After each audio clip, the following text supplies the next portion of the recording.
ദൈവത്തിൻ്റെ വലിയ തിരുനാമത്തിന് മഹത്വമുണ്ടായിരിക്കട്ടെ.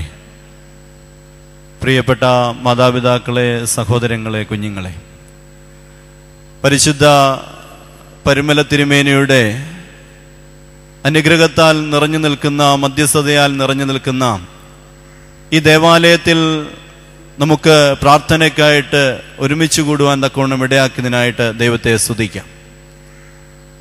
ഈ ദിവസം നമ്മുടെ ജീവിതത്തിന് ഒരു അനുഗ്രഹത്തിൻ്റെ ദിനമായി തീരട്ടെ എന്ന് പ്രത്യേകമായിട്ട് പ്രാർത്ഥിക്കുകയാണ്. ഇന്ന് സാധാരണയായി മനുഷ്യരെ കാണുമ്പോൾ, പ്രത്യേകിച്ച് നമ്മൾ സാധാരണ ചോദിക്കാറുള്ള ഒരു ചോദ്യമുണ്ട്, എന്നാ ഉണ്ട് വിശേഷം എന്നുള്ളത്. പലരുടെയും മറുപടി ഇപ്രകാരമായിരിക്കും, ഓ എന്ത് പറയാനാ, ഇങ്ങനൊക്കെ അങ്ങ് പോകുന്നു എന്നുള്ള ഒരു മറുപടി നമുക്ക് കേൾക്കുവാൻ തക്കവണ്ണം ഇടയാകും. എല്ലാ മനുഷ്യരുടെയും ഉള്ളിൻ്റെ ഉള്ളിലേക്ക് നമ്മൾ കടന്നു ചെല്ലുമ്പോൾ ഇതുപോലെ ഒരു പൂർണ്ണ സന്തോഷമില്ലാത്ത മറുപടിയിൽ കൂടിയാണ് കടന്നു പോകുന്നത്. അതിന് പല കാരണങ്ങളുണ്ടാകാം. അതുകൊണ്ട് തന്നെ ഇന്ന് ദൈവത്തോടുള്ള ബന്ധത്തിനായിട്ട് പലരും കാംക്ഷിക്കുന്നുണ്ട്, ആഗ്രഹിക്കുന്നുണ്ട്. ഒരു മനുഷ്യൻ മരിച്ച അവസരത്തിൽ ആ മനുഷ്യൻ്റെ ആത്മാവിനെ ദൂതന്മാർ കൊണ്ടുപോകുകയാണ്. ഈ കൊണ്ടുപോകുന്ന അവസരത്തിൽ ഈ ദൂതന്മാർ ഈ ആത്മാവിനോട് ചോദിച്ചു, നിനക്ക് എവിടേക്ക് പോകുവാനായിട്ടാണ് താല്പര്യം? സ്വർഗത്തിലേക്ക് പോകുവാനായിട്ടാണോ താല്പര്യം, നരകത്തിലേക്ക് പോകുവാനായിട്ടാണോ താല്പര്യം എന്ന് ചോദിച്ചു. ആത്മാവ് നമ്മുടെയൊക്കെ ചിന്ത പോലെ തന്നെ പറഞ്ഞു, ഇങ്ങനൊരു പ്രിഫറൻസ് ഉണ്ടെങ്കിൽ തീർച്ചയായിട്ടും എൻ്റെ ആഗ്രഹം സ്വർഗത്തിലേക്ക് പോകുവാൻ തന്നെയാണ്. ഈ ദൂതൻ പറഞ്ഞു, ഒരു കാര്യം ചെയ്യാം, നിനക്ക് ഇഷ്ടമുള്ളിടത്തേക്ക് പോകുവാനായിട്ട് അനുവദിക്കാം, എന്നാൽ അതിനു മുമ്പായിട്ട് ഈ രണ്ട് സ്ഥലങ്ങളെയും ഒന്ന് കാണാമെന്ന് പറഞ്ഞു. ആത്മാവ് വിചാരിച്ച് എന്തായാലും സ്വർഗത്തിലേക്കാണ് പോകുന്നത്, അതുകൊണ്ട് നരകം എന്താണെന്നുള്ളത് ഒന്ന് കണ്ടേക്കാമെന്ന് ഈ ദൂതനോട് പറഞ്ഞു. ദൂതൻ ഈ മനുഷ്യനെ നരകം കാണിക്കുകയാണ്. ആ മനുഷ്യൻ, ആ ആത്മാവ് നോക്കിക്കഴിഞ്ഞപ്പോൾ വളരെയേറെ സന്തോഷകരമായിട്ടുള്ള ഒരു ഇടം പോലെയാണ് നരകത്തിനെ ആ മനുഷ്യന് ആ ആത്മാവിന് തോന്നുന്നത്. കാരണം ഒരു സ്ഥലത്ത് വലിയ ആഹ്ലാദങ്ങൾ നടക്കുന്നു, മറ്റൊരു സ്ഥലത്ത് ഉത്സവത്തിൻ്റെതായിട്ടുള്ള മേളങ്ങൾ നടക്കുന്നു. എവിടെ നോക്കിക്കഴിഞ്ഞാലും സന്തോഷത്തിൻ്റെതായിട്ടുള്ള ഒരു പ്രതീതി. ഈ ആത്മാവ് തിരികെ വന്നിട്ട് ദൂതനോട് പറഞ്ഞു, ഇത് കൊള്ളാമല്ലോ, ഞാൻ ഈ കേട്ടതുപോലെയൊന്നും അല്ലല്ലോ നരകം, അതുകൊണ്ട് എനിക്ക് നരകം മതി എന്ന് പറഞ്ഞു. ദൂതൻ ഈ ആത്മാവിൻ്റെ ഹിതമനുസരിച്ച് നരകത്തിലേക്ക് ഈ ആത്മാവിനെ കൂട്ടിക്കൊണ്ടുപോവുകയാണ്. നരകത്തിൻ്റെ സമീപം തന്നെ എത്താറായി കഴിഞ്ഞപ്പോൾ വളരെ ശക്തമായിട്ടുള്ള ചൂട് ഈ ആത്മാവിന് അനുഭവപ്പെട്ടു. അവിടേക്ക് അടുത്തേക്ക് ചെല്ലാൻ കഴിയാത്ത രീതിയിലുള്ള വലിയ പ്രയാസങ്ങൾ ഈ ആത്മാവിന് അനുഭവപ്പെട്ടു. അപ്പോൾ ഈ മനുഷ്യൻ, ഈ ആത്മാവ് ചോദിച്ചു, ദൂതനോട് ചോദിച്ചു, ഞാൻ കുറച്ചു മുമ്പ് വന്ന് കണ്ടപ്പോൾ ഇതുപോലെയൊന്നും ആയിരുന്നില്ലല്ലോ, പിന്നെ എന്താണ് ഇപ്പോൾ ഇങ്ങനെയൊക്കെ കാണുന്നത്? അപ്പോൾ ഈ ദൂതൻ പറഞ്ഞൊരു കാര്യം ഇതാണ്, നേരത്തെ നീ കണ്ടതെല്ലാം ഒരു പരസ്യമായിരുന്നു, ഇപ്പോൾ നീ കാണുന്നതാണ് യാഥാർത്ഥ്യമെന്ന് ഈ ദൂതൻ ഈ ആത്മാവിനോട് പറയുകയുണ്ടായി. നമ്മൾ ഇന്ന് ഈ കാണുന്ന ഈ ലോകവും നമ്മൾ ഈ കാണുന്ന മനുഷ്യന്റെ മുഖവും ഒക്കെ ഒരു പരസ്യം പോലെയാണ്. കാരണം ഉള്ളിൻ്റെ ഉള്ളിലേക്കൊന്ന് കടന്നു ചെല്ലുമ്പോഴാണ് യാഥാർത്ഥ്യത്തെ നമുക്ക് തിരിച്ചറിയുവാൻ തക്കവണ്ണം കഴിയുന്നത്. പലവിധ സങ്കടത്തിൽ കൂടിയാണ് കടന്നു പോകുന്നത്. ചില ആളുകൾ വിചാരിക്കും, എനിക്ക് മാത്രമാണല്ലോ ദൈവം തമ്പുരാൻ ഇത്രയും പ്രയാസമൊക്കെ തന്നത്, അല്ലെങ്കിൽ എനിക്ക് മാത്രമാണല്ലോ ഇത്രയും ഭാരങ്ങളൊക്കെ തന്നത് എന്ന് ചിന്തിക്കും. പക്ഷേ വ്യക്തികളുമായിട്ട് നമ്മളൊന്ന് ആശയവിനിമയം നടത്തുമ്പോൾ, ഒന്ന് പരിചയപ്പെടുമ്പോൾ നമുക്ക് തിരിച്ചറിയുവാൻ തക്കവണ്ണം കഴിയും, എല്ലാ മനുഷ്യനും ഏതെങ്കിലും തരത്തിലുള്ള വ്യതകളിൽ കൂടി, സങ്കടങ്ങളിൽ കൂടി യാത്ര ചെയ്യുകയാണ്. എന്താണ് ഇത്രമാത്രം ഭാരങ്ങൾ മനുഷ്യന് വർദ്ധിച്ചു വരാനുള്ള കാരണമെന്ന് ചോദിച്ചു കഴിഞ്ഞാൽ, ഒരു കാരണം നമ്മുടെയൊക്കെ പ്രാർത്ഥനയുടെ കുറവ് തന്നെ. കഴിഞ്ഞ ഒരു കാലഘട്ടവും ഇപ്പോഴുള്ള നമ്മുടെ കാലഘട്ടവുമായിട്ട് നമ്മളൊന്ന് താരതമ്യം ചെയ്യുമ്പോൾ എല്ലാ മനുഷ്യനും പറയുന്നൊരു കാര്യമാണ്, ഒരു കാര്യത്തിനും ചെയ്യാനായിട്ട് സമയമില്ല എന്ന് പറയും. എന്തെങ്കിലുമൊക്കെ കാര്യങ്ങൾ ചെയ്യണമെന്ന് വിചാരിച്ചു കഴിഞ്ഞാലും അതിനൊന്നും സമയമില്ല. പിന്നെ എന്തെങ്കിലുമൊക്കെ കാര്യങ്ങൾ ചെയ്യാനായിട്ട് നമ്മൾ ലഘൂകരിക്കുവാനായിട്ട് ആഗ്രഹിക്കുന്ന നമ്മുടെയൊക്കെ പ്രാർത്ഥനയുടെ സമയം. എന്നാൽ നമ്മൾ ചിന്തിച്ച് നോക്കുക, ഒരു വർഷം 365 ദിവസം, ഒരു ദിവസത്തിലെ 24 മണിക്കൂർ നമുക്ക് നൽകുന്നു. അല്ലെങ്കിൽ ഒരു മണിക്കൂറിൽ 60 മിനിറ്റ്, ഒരു മിനിറ്റിൽ 60 സെക്കൻഡ് നമ്മൾക്ക് സമയം നൽകുമ്പോൾ ഈ സെക്കൻഡിന്റെ സൂചി ഒന്ന് പോകുന്നത് ശ്രദ്ധിച്ചു കഴിഞ്ഞാൽ മനസ്സിലാകും, ഈ സെക്കൻഡിന്റെ സൂചി പോകുന്നതിന് തന്നെ കുറേയേറെ സമയം എടുക്കുന്നുണ്ട്. പിന്നെ എന്തുകൊണ്ടാണ് നമ്മൾ ഈ സമയമില്ല എന്ന് പറയുന്നത് എന്ന് ചിന്തിക്കണം. പ്രത്യേകിച്ച് പ്രാർത്ഥനയ്ക്കായിട്ടുള്ള സമയം നമുക്ക് കുറഞ്ഞു പോകുന്നുണ്ടോ? ജീവിതത്തിൽ ഏതെങ്കിലും തരത്തിലുള്ള പ്രതികൂലതകൾ നമ്മെ ബാധിച്ചിട്ടുണ്ടെങ്കിൽ ഓർക്കുക, പ്രധാനപ്പെട്ട കാരണം നമ്മുടെ കുറഞ്ഞു പോയിട്ടുള്ള പ്രാർത്ഥനാ സമയം തന്നെയാണ്. അതുകൊണ്ട് നമ്മുടെ ജീവിതത്തിനൊരു അനുഗ്രഹത്തിൻ്റെ അനുഭവത്തിലേക്ക് എത്തിച്ചേരണമെന്നുണ്ടെങ്കിൽ, നമ്മുടെ ആത്മാവിനൊരു ശാന്തിയുടെ അനുഭവത്തിലേക്ക് എത്തിച്ചേരണമെന്നുണ്ടെങ്കിൽ ദൈവ സംസർഗം വർദ്ധിപ്പിക്കേണ്ടത് വളരെ അത്യാവശ്യമാണ്. ദൈവത്തോടുള്ള ബന്ധം വളരെ ശക്തമായിട്ട് മുന്നോട്ട് കൊണ്ടുപോകേണ്ടത് വളരെ ആവശ്യമാണ്. വരും തലമുറയും അത്തരമൊരു അനുഭവത്തിലേക്ക് നമുക്ക് എത്തിക്കുവാനായിട്ട് കഴിഞ്ഞില്ല എങ്കിൽ പല രീതിയിലുള്ള പ്രതികൂലതകൾ നാം അനുഭവിക്കേണ്ടതായിട്ട് വരും. ഇന്ന് തന്നെ നമുക്കറിയാം, ഞാൻ പ്രാർത്ഥിച്ച അവസരത്തിൽ സൂചിപ്പിച്ചൊരു കാര്യമാണ്, ദൈവമേ മഴ ലഭിക്കുവാൻ തക്കവണ്ണം ഇടയാകണമേ എന്ന്. കാരണം ഇന്ന് ഒരുപക്ഷെ മനുഷ്യർ തമ്മിൽ ആശയവിനിമയം ഫോണിൽ കൂടിയൊക്കെ നടത്തുമ്പോൾ ഉള്ള ഒരു വിഷയമെന്ന് പറയുന്നത് ഞങ്ങളുടെ നാട്ടിലെങ്ങും വെള്ളമില്ല എന്നുള്ളതാണ്. എങ്ങും വെള്ളമില്ല, വെള്ളത്തിൻ്റെതായിട്ടുള്ള വലിയ പ്രയാസങ്ങൾ അനുഭവിക്കുന്നു എന്നുള്ളതാണ്. കാരണങ്ങളെക്കുറിച്ച് അന്വേഷിക്കുമ്പോൾ നമുക്ക് മനസ്സിലാകും ഇതിൻ്റെ കാരണം നാം തന്നെയാണ്. അതുകൊണ്ട് ഓരോ സംഭവങ്ങൾക്കും പിന്നിൽ ഇന്ന് ഏറ്റവും കൂടുതൽ നദികളുള്ള കേരള സംസ്ഥാനത്തിൽ വെള്ളത്തിന് വേണ്ടി ഇത്രയേറെ പ്രയാസങ്ങൾ അനുഭവിക്കാനുള്ള കാരണം നമ്മുടെയൊക്കെ ജീവിതത്തിൻ്റെ പ്രവർത്തനങ്ങളാണെങ്കിൽ മറ്റ് പ്രതികൂലതകൾക്കും കാരണം നമ്മുടെയൊക്കെ ജീവിതം തന്നെയാണ് എന്ന് നമ്മൾ തീർച്ചയായിട്ടും ചിന്തിക്കേണ്ടത് ആവശ്യമാണ്. ദൈവത്തിന് നമ്മുടെ ഉള്ളിൽ ഒരു ഇടം കൊടുക്കുക, പ്രാർത്ഥനയ്ക്ക് വളരെയേറെ പ്രാധാന്യം കൊടുക്കുക. പ്രത്യേകിച്ച് കുടുംബ പ്രാർത്ഥനയ്ക്ക് വളരെ ശക്തമായ പ്രാധാന്യം കൊടുക്കേണ്ട ഒരു കാലഘട്ടത്തിൽ കൂടിയാണ് നമ്മൾ കടന്നു പോകുന്നത്. അത് ഒരുപക്ഷെ ഇപ്പോൾ പല ക്രൈസ്തവ വിഭാഗത്തിൽപ്പെട്ടിട്ടുള്ളവർ അല്ലെങ്കിൽ പല മതവിഭാഗത്തിൽപ്പെട്ടിട്ടുള്ളവർ ഇത് ശ്രവിക്കുന്നുണ്ടാകാം, ഇവിടേക്ക് കടന്നു വന്നിട്ടുണ്ടാകാം. ഒന്നോർക്കുക, ഏതു മതത്തിലാണെങ്കിലും നമ്മുടെ പ്രാർത്ഥന ശക്തിപ്പെടുത്തേണ്ടതായിട്ടുള്ള ഒരു കാലഘട്ടമാണ്. ഇന്നൊരു പക്ഷേ ആത്മീയതയുടേതായിട്ടുള്ള വലിയ വലിയ ഘോഷങ്ങളും പെരുന്നാൾ ആഘോഷങ്ങളും ഉത്സവാഘോഷങ്ങളും ഒക്കെ നടക്കുന്നുണ്ടാകും. പക്ഷേ അവിടെ ദൈവത്തോടുള്ള ബന്ധം എത്രമാത്രം ശക്തമായിട്ടുള്ള രീതിയിൽ മുൻപോട്ട് പോകുന്നുണ്ട് എന്നുള്ളത് നമ്മൾ ചിന്തിക്കുക. അതുകൊണ്ടാണ് കുടുംബ പ്രാർത്ഥന വളരെയേറെ ശക്തമായി തീരേണ്ടതിൻ്റെ ആവശ്യകത നമ്മൾ മനസ്സിലാക്കേണ്ടത്. കുടുംബമായിട്ട് ഒന്നിച്ചിരുന്ന് പ്രാർത്ഥിക്കുന്ന അനുഭവം, നമ്മുടെ ഭവനവും ഒരു ദൈവിക ഭവനമായി തീരുവാൻ തക്കവണ്ണം ഇടയാകണം. ഒരുപക്ഷെ നമ്മുടെ ഭവനങ്ങൾ ആ രീതിയിലാണെന്ന് നമ്മൾ ചിന്തിക്കുന്നുണ്ടാകും. പക്ഷെ ഓർക്കുക, പ്രാർത്ഥന കുറഞ്ഞു പോയിട്ടുണ്ടെങ്കിൽ നമ്മുടെ ഭവനത്തിൽ ദൈവത്തിൻ്റെ ആത്മീക ശക്തിയും കുറഞ്ഞു പോകുവാനായിട്ടുള്ള സാധ്യതയുണ്ട്. അതുകൊണ്ട് വളരെ ശക്തമായിട്ട് പ്രാർത്ഥനയുടെ അനുഭവത്തിൽ നമ്മൾ മുൻപോട്ട് പോകേണ്ടത് ആവശ്യമാണ്. വിശുദ്ധ വേദപുസ്തകത്തിൽ പ്രാർത്ഥനയെക്കുറിച്ച് പല ഭേദഭാഗങ്ങളിലായിട്ട് സൂചിപ്പിക്കുന്നുണ്ട്. എന്നാൽ ഈ പ്രാർത്ഥനയുടെ തന്നെ വിവിധ തലങ്ങളെക്കുറിച്ച് സൂചിപ്പിക്കുന്ന ഒരു അധ്യായം വിശുദ്ധ വേദപുസ്തകത്തിലുണ്ട്. വിശുദ്ധ ലൂക്കോസിന്റെ സുവിശേഷം 18-ാം അധ്യായത്തിലാണ് ഇപ്രകാരം പ്രാർത്ഥനയുടേതായിട്ടുള്ള വിവിധ തലങ്ങളെക്കുറിച്ച് സൂചിപ്പിക്കുന്നത്. ഒരുപക്ഷെ ആ വേദഭാഗം വായിച്ചു നോക്കുമ്പോൾ അവിടെ പ്രാർത്ഥനയെക്കുറിച്ച് ആരംഭം മുതൽ അവസാനം വരെ പറയുന്നതായിട്ട് നമുക്ക് തോന്നിയില്ല എങ്കിൽ തന്നെയും അതിൻ്റെ ആന്തരികമായിട്ടുള്ള അർത്ഥങ്ങളിലേക്ക് നമ്മൾ കടന്നു ചെല്ലുമ്പോൾ നമുക്ക് മനസ്സിലാകും ഇത് പ്രാർത്ഥനയുടെ വിവിധ തലങ്ങളാണ് എന്നുള്ളത്. അതിൻ്റെ ആരംഭം ഇപ്രകാരമാണ്: മടുത്തു പോകാതെ എപ്പോഴും പ്രാർത്ഥിക്കണം എന്നുള്ളതിന് അവൻ അവരോട് ഒരു ഉപമ പറഞ്ഞത്. വിശുദ്ധ ലൂക്കോസിന്റെ സുവിശേഷം 18-ാം അധ്യായം അതിൻ്റെ ആരംഭത്തിൽ ഇപ്രകാരം പറയുന്നു: മടുത്തു പോകാതെ എപ്പോഴും പ്രാർത്ഥിക്കണം എന്നുള്ളതിന് അവൻ അവരോട് ഒരു ഉപമ പറഞ്ഞു. പ്രാർത്ഥനയുടെ വിവിധ തലങ്ങളെക്കുറിച്ച് ഇതിൽ സൂചിപ്പിക്കുന്നു എന്ന് പറഞ്ഞു.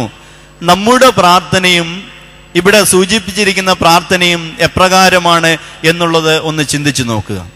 ആ പറഞ്ഞിരിക്കുന്ന ഉപമ ഇപ്രകാരമാണ്: ഒരു വിധവ ന്യായാധിപന്റെ അടുക്കൽ ചെന്ന് പ്രതിക്രിയ നടത്തി തരണമെന്ന് ആവശ്യപ്പെടുകയാണ്. എന്നാൽ ദൈവത്തെ ഭയവും മനുഷ്യനെ ശങ്കയുമില്ലാത്ത ആ ന്യായാധിപൻ, ഒരു ന്യായാധിപനായിരുന്നു ആ പട്ടണത്തിൽ ഉണ്ടായിരുന്നത്. അതുകൊണ്ട് ആ ന്യായാധിപൻ ഈ വിധവയ്ക്ക് പ്രതിക്രിയ നടത്തി കൊടുക്കുവാനായിട്ട് താല്പര്യം കാണിക്കുന്നില്ല. എന്നാൽ ഈ വിധവ മടുത്തുപോകാതെ നിരന്തരമായിട്ട് ഈ ന്യായാധിപനെ ശല്യപ്പെടുത്തിക്കൊണ്ടിരിക്കുകയാണ്. അത് ന്യായാധിപന്റെ അടുക്കിലേക്ക് കടന്നു ചെന്നുകൊണ്ടിരിക്കുകയാണ്. അതുകൊണ്ട് ആ ന്യായാധിപൻ തീർച്ചയായിട്ടും ആ വിധവയ്ക്ക് പ്രതിക്രിയ നടത്തി കൊടുക്കുവാൻ തക്കവണ്ണം ഇങ്ങനെ പറയുന്നു, എങ്കിലും വിധവ എന്നെ അസഖ്യമാക്കുന്നത് കൊണ്ട് ഞാൻ അവളെ പ്രതിക്രിയ നടത്തി രക്ഷിക്കും, അല്ലെങ്കിൽ അവൾ ഒടുവിൽ വന്ന് എന്നെ മുഖത്തടിക്കുമെന്ന് ഉള്ളുകൊണ്ട് പറഞ്ഞു. എന്നിട്ട് ദൈവം തമ്പുരാൻ ഇപ്രകാരം പറയുന്നുണ്ട്, അനീതിയുള്ള ന്യായാധിപൻ പറയുന്നത് കേൾപ്പീൻ. ദൈവമോ രാപകൽ തന്നോട് നിലവിളിക്കുന്ന തൻ്റെ വ്രതന്മാരുടെ കാര്യത്തിൽ ദീർഘക്ഷമയുള്ളവനാകയാൽ അവരെ പ്രതിക്രിയ നടത്തി രക്ഷിക്കുകയില്ലയോ.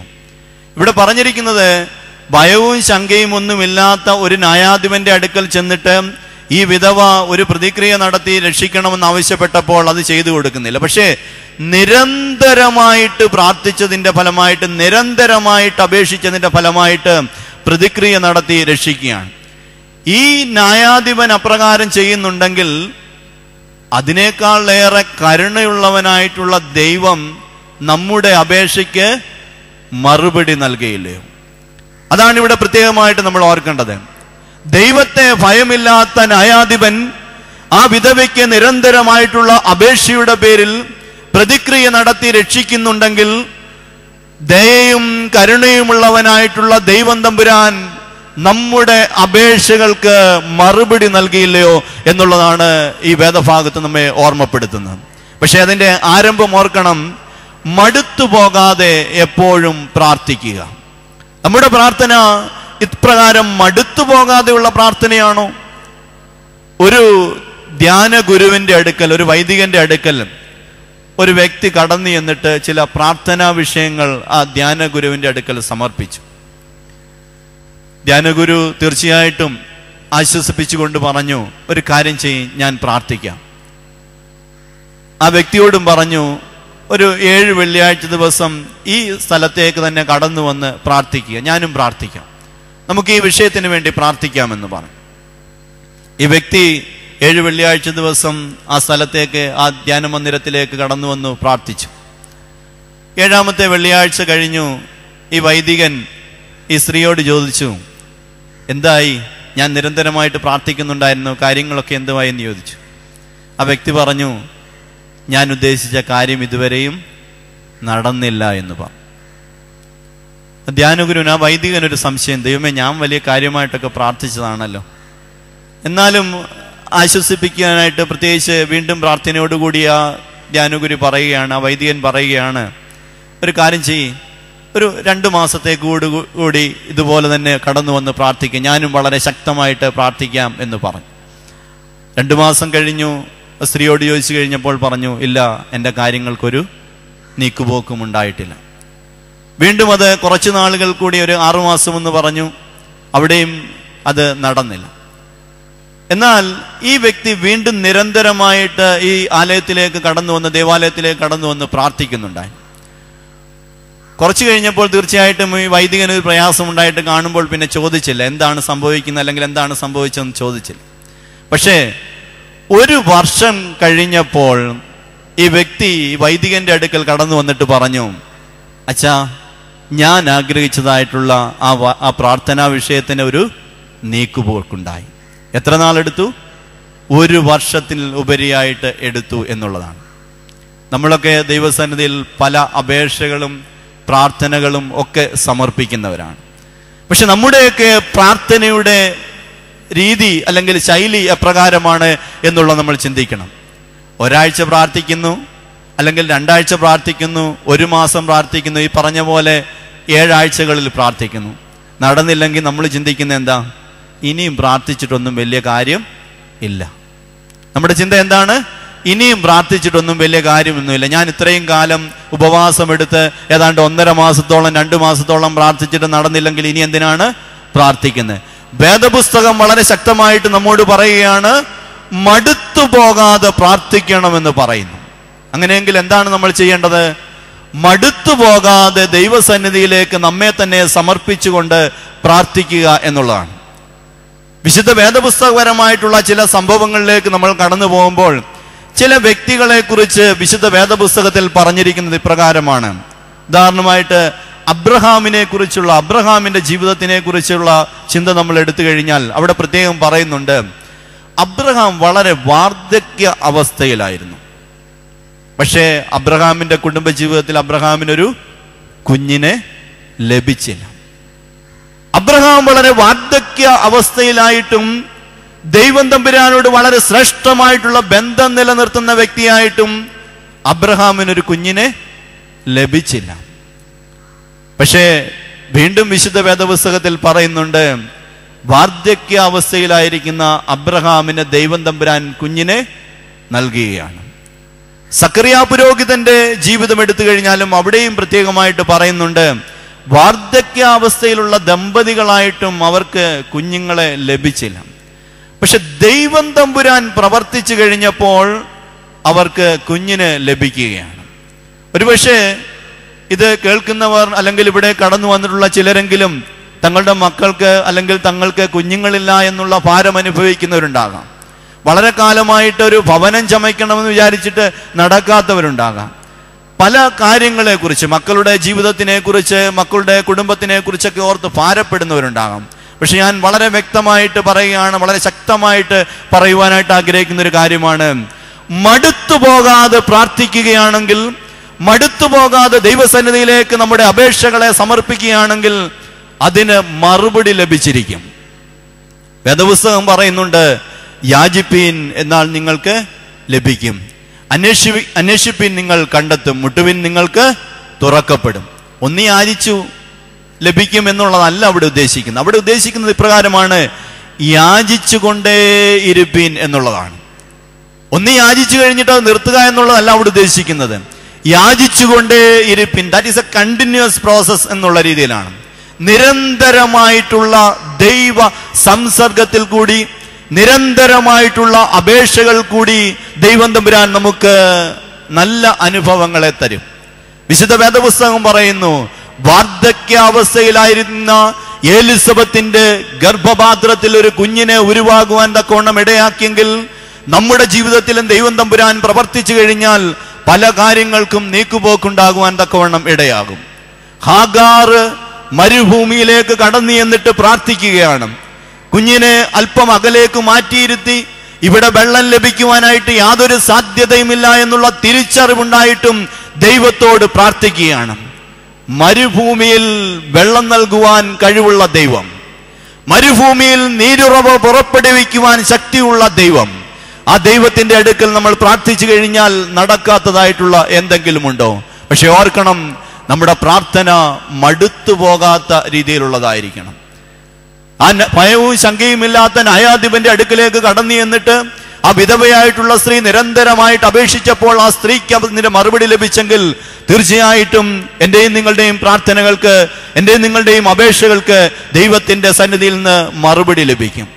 ഇന്നത്തെ ആധുനിക ആത്മീകത ഇത് ഈ രീതിയിലല്ല പഠിപ്പിക്കുന്നത്. ഒരുപക്ഷെ ചിലർക്കെങ്കിലും അപ്രകാരമുള്ള തോന്നൽ, പെട്ടെന്ന് ലഭിക്കുമെന്നുള്ള തോന്നൽ വരാനുള്ള ഒരു കാരണം ഒരുപക്ഷെ ഈ പുതിയ ആത്മീകതയായിരിക്കും. കാരണം പറയുന്നത് എന്താണ്? നിങ്ങളുടെ പ്രാർത്ഥിക്കുക, നിങ്ങൾക്ക് ഇപ്പോൾ ഇവിടെ വെച്ച് നിങ്ങളുടെ പ്രാർത്ഥനയ്ക്ക് ഫലം ലഭിക്കുമെന്നുള്ള ഒരു പഠിപ്പിക്കലുണ്ട്. അതിനെ അധികമായിട്ട് വിമർശിക്കുവാൻ തക്കവണ്ണം ഞാൻ ആഗ്രഹിക്കുന്നില്ല. പക്ഷെ നമ്മൾ ഓർക്കണം, നമ്മുടെ പിതാക്കന്മാർ, ഇപ്പോൾ നമ്മൾ ഏത് സ്ഥലത്താണോ ആയിരിക്കുന്നത്, ഈ സ്ഥലത്ത് ഇപ്രകാരമുള്ള ഒരു പ്രാർത്ഥനയുടെ ഇടമായിട്ട് മാറിത്തീരുവാൻ തക്കവണ്ണം പരിശുദ്ധ പരിമല തിരുമേനിയുടെ വളരെ ശക്തമായിട്ടുള്ള പ്രാർത്ഥനകൾ ഉണ്ടായിരുന്നു. ദൈവസന്നിധിയിൽ മുട്ടിപ്പായിട്ട് അപേക്ഷിച്ച് പ്രാർത്ഥിക്കുന്ന ഒരു വലിയ ദീർഘവീക്ഷണമുള്ള വ്യക്തിത്വത്തിന്റെ ഉടമയായിരുന്ന പരിശുദ്ധ പരിമല തിരുമേനിയുടെ പ്രാർത്ഥനയാണ് ഇന്ന് അനേകർക്ക് ഇത് സങ്കേത സ്ഥലമായിട്ട്, ആശ്വാസ കേന്ദ്രമായിട്ട് തീരുന്നത്. അങ്ങനെയെങ്കിൽ ഓർക്കുക, നമ്മുടെ പ്രാർത്ഥനയ്ക്ക് ഫലമുണ്ട്. അത് ഏത് തരത്തിലുള്ള വിഷയങ്ങളെ കുറിച്ചായിക്കൊള്ളട്ടെ. പക്ഷെ ഒന്നോർക്കണം, മടുത്തു പോകാതെ ദൈവത്തിന്റെ സന്നിധിയിൽ പ്രാർത്ഥിക്കേണ്ടത് വളരെ ആവശ്യമാണ്. അതുകൊണ്ട് ഇത്രയും കാലമുള്ള നമ്മുടെ പ്രാർത്ഥനയിൽ നിരാശരായിട്ടാണോ നിങ്ങൾ പോകുന്നത്? ഇതുവരെയും പ്രാർത്ഥിച്ചിട്ട് ഒരു ഫലമില്ല എന്നുള്ള ചിന്തയിലാണോ നമ്മൾ പോകുന്നത്? ഒരുപക്ഷെ ഞാൻ പറഞ്ഞിരിക്കുന്ന സംഭവങ്ങൾ അബ്രഹാമിന്റെ ജീവിതവും അല്ലെങ്കിൽ മറ്റ് പലരുടെയും ജീവിതം എന്ന് പറയുന്നത് വിശുദ്ധ വേദപുസ്തക പ്രകാരമുള്ളതാണ്. പക്ഷേ ഈ ലോകപ്രകാരം തന്നെ അനേകരുടെ ജീവിതത്തിലെ അനുഭവങ്ങളെക്കുറിച്ച് നമുക്കറിയാം. 10-15 വർഷമായിട്ട് മക്കളില്ലാതിരുന്ന പലർക്കും മക്കളെ ലഭിച്ച അനുഭവം. ദൈവം തമ്പുരാൻ നമ്മുടെ ജീവിതത്തിൽ പ്രവർത്തിക്കുമ്പോൾ നമുക്ക് നല്ല അനുഭവങ്ങൾ ഉണ്ടാകും. നമ്മൾ തന്നെ സാധാരണ പറയാറുള്ളൊരു കാര്യമാണല്ലോ, സമയമായിട്ടില്ല എന്നുള്ള നമ്മൾ പലപ്പോഴും സൂചിപ്പിക്കാറുള്ള ഒരു കാര്യമാണ്. ഇത് നമ്മൾ ചിന്തിക്കുക, നമ്മുടെ പ്രാർത്ഥനാ വിഷയത്തിനും ദൈവഹിതപ്രകാരമുള്ള സമയമായിട്ടില്ല എന്നുള്ള ഒരു ആശ്വാസത്തിൽ തീർച്ചയായിട്ടും നമ്മൾ മുൻപോട്ട് പോകുക എന്നുള്ളതാണ്. നമ്മൾ ദൈവത്തിൻ്റെ മുമ്പാകെ കൂടുതലായിട്ട് അടുത്തു വരുവാനായിട്ടുള്ള അവസരമായിട്ട് ഇതിനെ മാറ്റണം. രണ്ടാമതായിട്ട് ഈ വേദഭാഗത്ത് ലൂക്കോസിന്റെ സുവിശേഷം 18-ാം അധ്യായത്തിൽ സൂചിപ്പിക്കുന്നത് മറ്റൊരു തരത്തിലുള്ള പ്രാർത്ഥനയെക്കുറിച്ചാണ്. അവിടെ ഇപ്രകാരം പറയുന്നു, തങ്ങൾ നീതിമാന്മാർ എന്ന് ഉറച്ച് മറ്റുള്ളവരെ ധിക്കരിക്കുന്ന ചിലരെ കുറിച്ച് അവൻ ഒരു ഉപമ പറഞ്ഞത്. 2 മനുഷ്യർ പ്രാർത്ഥിപ്പാനായിട്ട് ദേവാലയത്തിൽ പോയി. ഒരുത്തൻ പരീശൻ, മറ്റവൻ ചുങ്കക്കാരൻ. പരീശൻ നിന്നുകൊണ്ട് തന്നോട് തന്നെ, ദൈവമേ, പിടിച്ചുപറിക്കാർ, നീതികെട്ടവർ, വ്യഭിചാരികൾ മുതലായ ശേഷം മനുഷ്യരെ പോലെയോ ഈ ചുങ്കക്കാരനെ പോലെയോ ഞാൻ അല്ലായികയാൽ നിന്നെ ഞാൻ വാഴ്ത്തുന്നു. ആഴ്ചയിൽ 2 വട്ടം ഉപവസിക്കുന്നു, നേടുന്നതിലൊക്കെയും പതാരം കൊടുത്തു വരുന്നു എന്നിങ്ങനെ പ്രാർത്ഥിച്ചു. ചുങ്കക്കാരനോ ദൂരത്ത് നിന്നുകൊണ്ട് സ്വർഗത്തേക്ക് നോക്കുവാൻ പോലും തുനിയാതെ മാറത്തടിച്ചുകൊണ്ട്, ദൈവമേ, പാപിയായ എന്നോട് കരുണയുണ്ടാകണമേ എന്ന് പറയുകയാണ്. ദൈവമേ, പാപിയായ എന്നോട് കരുണയുണ്ടാകണമേ എന്ന് ഈ ചുങ്കക്കാരൻ പ്രാർത്ഥിക്കുകയാണ്. അവൻ നീതീകരിക്കപ്പെട്ടവനായി ഭവനത്തിലേക്ക് പോയി എന്ന് പറയുകയാണ്. നമ്മൾ ഓർക്കണം, ദൈവസന്നിധിയിലേക്ക് നമ്മൾ പ്രാർത്ഥനയ്ക്കായിട്ട് കടന്നു വരുന്ന അവസരത്തിൽ 2 തരത്തിലുള്ള വ്യക്തികളെ കുറിച്ച് ഈ വേദഭാഗത്ത് സൂചിപ്പിക്കുകയാണ്. ഒന്ന് ഒരു ചുങ്കക്കാരനായിട്ടുള്ള മനുഷ്യൻ, രണ്ടാമത്തത് പരീശൻ. ഈ പരീശൻ നിന്നുകൊണ്ട് പ്രാർത്ഥിച്ചതിനെ സംബന്ധിച്ച് ഇവിടെ സൂചിപ്പിക്കുകയുണ്ടായി. ദൈവമേ, ഞാൻ ഉപവസിക്കുന്നുണ്ട്, ഞാൻ എല്ലാവിധമായിട്ടുള്ള ദൈവിക കാര്യങ്ങൾ നൽകുന്നുണ്ട് എന്ന് പറഞ്ഞുകൊണ്ട് സ്വയം ഒരു പുകഴ്ത്തലിൻ്റെതായിട്ടുള്ള പ്രാർത്ഥന. ഒരുപക്ഷെ നമ്മുടെ അറിവില്ലായ്മയിൽ നിന്ന് പലപ്പോഴും വന്നുപോയിട്ടുള്ള ഒരു പ്രാർത്ഥനാ രീതി ആയേക്കാം ഇത്. അതുകൊണ്ടാണ് വേദപുസ്തകപരമായിട്ട് നമ്മൾ ചിന്തിക്കുക, എപ്പോഴെങ്കിലും എൻ്റെ ഉള്ളിൽ നിന്ന് ഇത്തരത്തിലുള്ള ഒരു പ്രാർത്ഥന ഉണ്ടായിട്ടുണ്ടോ? ഞാൻ എൻ്റെ കഴിഞ്ഞ കാലങ്ങളിൽ ദേവാലയത്തിന് വേണ്ടിയിട്ട് പല കാര്യങ്ങളും ചെയ്തിട്ടുണ്ട്, ആത്മീകമായിട്ടുള്ള ഉയർച്ചയ്ക്ക് വേണ്ടി പല കാര്യങ്ങളും ചെയ്തിട്ടുണ്ട്, സമൂഹത്തിൻ്റെ നന്മയ്ക്ക് വേണ്ടി പല കാര്യങ്ങളും ചെയ്തിട്ടുണ്ട് എന്ന് പറഞ്ഞുകൊണ്ടുള്ള ഒരു പ്രാർത്ഥന ഉള്ളിൻ്റെ ഉള്ളിൽ നിന്ന് എപ്പോഴെങ്കിലും ഉണ്ടായിട്ടുണ്ടോ എന്നുള്ളത് ചിന്തിക്കുക. സകലത്തെയും അറിയുന്നവനായിട്ടുള്ള ദൈവസന്നിധിയിലാണ് നമ്മളായിരിക്കുന്നത്. നമ്മൾ ചെയ്ത കാര്യങ്ങളെക്കുറിച്ച് ദൈവം തമ്പുരാൻ അറിയാം, ചെയ്യാൻ പോകുന്ന കാര്യങ്ങളെക്കുറിച്ചറിയാം, നമുക്ക് വേണ്ടതായിട്ടുള്ള കാര്യങ്ങളെക്കുറിച്ചും ദൈവം തമ്പുരാൻ അറിയാം. അങ്ങനെയെങ്കിൽ ഉള്ളിൻ്റെ ഉള്ളിൽ നിന്ന് ദൈവത്തോടുള്ള പ്രാർത്ഥനയിൽ ഇപ്രകാരമുള്ള ഒരു പ്രാർത്ഥന ഉണ്ടാകണമോ എന്നുള്ളത് ചിന്തിക്കേണ്ടതാണ്.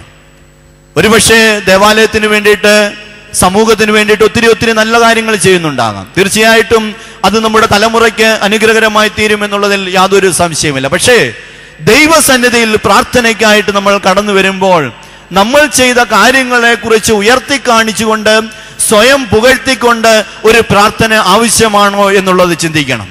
ഇവിടെ വേദപുസ്തകം വളരെ ശക്തമായിട്ട് നമ്മളോട് ഉത്ബോധിപ്പിക്കുന്നു, നീതീകരിക്കപ്പെട്ടവനായിട്ട് ഭവനത്തിലേക്ക് തിരികെ പോയത് ആ ചുങ്കക്കാരനായിട്ടുള്ള മനുഷ്യനാണ്. കാരണം അവന്റെ പ്രാർത്ഥന ഒന്ന് മാത്രമേ ഉള്ളായിരുന്നു. ദൂരത്ത് നിന്നുകൊണ്ട് മാറത്തടിച്ചുകൊണ്ട് പറയുകയാണ്, സ്വർഗത്തേക്ക് പോലും നോക്കുവാൻ തുനിയാതെ മാറത്തടിച്ചുകൊണ്ട്, ദൈവമേ, പാപിയായ എന്നോട് കരുണ ചെയ്യണമേ എന്ന്. നമ്മൾ വിശുദ്ധ ആരാധനയ്ക്കായിട്ട് സംബന്ധിക്കുന്ന അവസരത്തിൽ ഒരുപക്ഷെ വലിയ പ്രാർത്ഥനകളൊന്നും അവിടെ നടത്തുന്നതായിട്ട് പേര് പറഞ്ഞ് നടത്തുന്നില്ലായിരിക്കും. പക്ഷേ ഓർക്കണം, ഒരു കുറിയേലായിസോൻ ചൊല്ലുമ്പോൾ തന്നെ എന്താണ്, ദൈവമേ, ഞങ്ങളോട് കരുണ ചെയ്യണമേ എന്നുള്ള പ്രാർത്ഥന അവിടെ കടന്നു വരുന്നുണ്ട്. ഈ ചുങ്കക്കാരനായിട്ടുള്ള മനുഷ്യൻ ദൈവത്തിന്റെ സന്നിധിയിലേക്ക് അടുത്തു വന്നിട്ട് ഒരേ ഒരു പ്രാർത്ഥനയെ നടത്തിയുള്ളൂ. എന്താണ്? ദൈവമേ, പാപിയായ എന്നോട് കരുണ ചെയ്യണമേ എന്നുള്ള ഒറ്റ പ്രാർത്ഥന.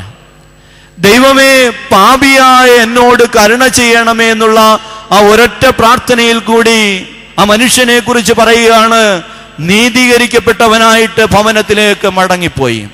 ഇന്ന് ഒരുപക്ഷെ സാധാരണ തലത്തിലുള്ള പല ആളുകളും, ഈ സഭയുമായിട്ടോ അല്ലെങ്കിൽ ഈ മതവുമായിട്ടോ ബന്ധമില്ലാത്ത ആളുകൾ പോലും ഈ ദേവാലയത്തിലേക്ക് വന്നിട്ട് കടന്നു പോകുന്നുണ്ട്. അവരുടെ ഉള്ളിൽ നിന്ന് വരുന്ന പ്രാർത്ഥന ചിലപ്പോൾ ഇപ്രകാരമാകും: ദൈവമേ, പാപിയായ എന്നോട് കരുണ ചെയ്യണമേ. മറ്റൊന്നും വലിയ പ്രാർത്ഥനകളൊന്നും പ്രാർത്ഥിക്കുവാനായിട്ട് അറിയുന്നില്ല. പക്ഷെ ഉള്ളിൻ്റെ ഉള്ളിൽ നിന്ന് വരുന്ന പ്രാർത്ഥന ഇതാണ്: ദൈവമേ, പാപിയായ എന്നോട് കരുണ ചെയ്യണമേ. തീർച്ചയായിട്ടും ദൈവിക അനുഗ്രഹങ്ങളെ പ്രാപിച്ചുകൊണ്ട് ആ പ്രിയപ്പെട്ടവർ ഈ ദേവാലയത്തിൽ നിന്ന് കടന്നു പോകുന്നത് നമുക്ക് മനസ്സിലാക്കുവാൻ തക്കവണ്ണം കഴിയും. ആ ഒരൊറ്റ സങ്കടയാചന ദൈവസന്നിധിയിലേക്ക് സമർപ്പിച്ചതുകൊണ്ട് അനുഗ്രഹിക്കപ്പെട്ടവനായി ഈ ദേവാലയത്തിൽ നിന്ന് മടങ്ങിപ്പോകുന്ന അനുഭവത്തിലേക്ക് അവർ എത്തിച്ചേരുന്നു. അതുകൊണ്ടാണ് നമ്മൾ നമ്മളെ തന്നെ ഒന്ന് താഴ്ത്തുക. നമ്മൾ ഒരുപക്ഷെ നമ്മൾ താമസിക്കുന്ന ഇടത്തെ വലിയ വ്യക്തിയായിരിക്കാം, നമ്മൾ ദേശത്തിന് വേണ്ടിയിട്ട് ഒത്തിരി കാര്യങ്ങൾ ചെയ്തിട്ടുണ്ടാകാം. പക്ഷെ നമ്മളിപ്പോൾ ആയിരിക്കുന്ന ഇടം എന്ന് പറയുന്നത് ഈ പരിശുദ്ധമായിട്ടുള്ള ആലയമാണ്. ഈ ദേവാലയത്തിൽ നമ്മൾ ആയിരിക്കുമ്പോൾ ഇതിനെക്കുറിച്ച് പല ധാരണകളുമുണ്ട്. പക്ഷേ ഈ ദേവാലയത്തിനെ കുറിച്ചുള്ള പ്രധാനപ്പെട്ട ഒരു ചിന്ത എന്ന് പറയുന്നത്, ഇപ്രകാരമുള്ള രീതിയിൽ ഇങ്ങനെ ഒരു ആലയം ഉണ്ടാക്കിയപ്പോൾ അതിൻ്റെ ചിന്ത എന്ന് പറയുന്നത്, ഇത്രയും വലിയൊരു ആലയത്തിൽ നമ്മൾ ആയിരിക്കുമ്പോൾ നമ്മൾക്ക് മനസ്സിലാകും, ഒരുപക്ഷെ എല്ലാവരും കൂടെ കൂടിയിരിക്കുമ്പോഴെല്ലാം അധികം ആളുകളൊന്നും ഇല്ലാതിരിക്കുന്ന സമയത്ത് ഒന്നോ രണ്ടോ പേരായിട്ട് ഇവിടെ കടന്നു വരുമ്പോൾ നമുക്ക് മനസ്സിലാകും, ഒരു വലിയ ഒരിടത്ത് എത്ര നീളമുള്ള അല്ലെങ്കിൽ എത്ര തടിയുള്ള വ്യക്തിയാണെങ്കിലും ഒരു ചെറിയ വ്യക്തി ഇരിക്കുന്ന പോലൊരു ഫീലിംഗ്.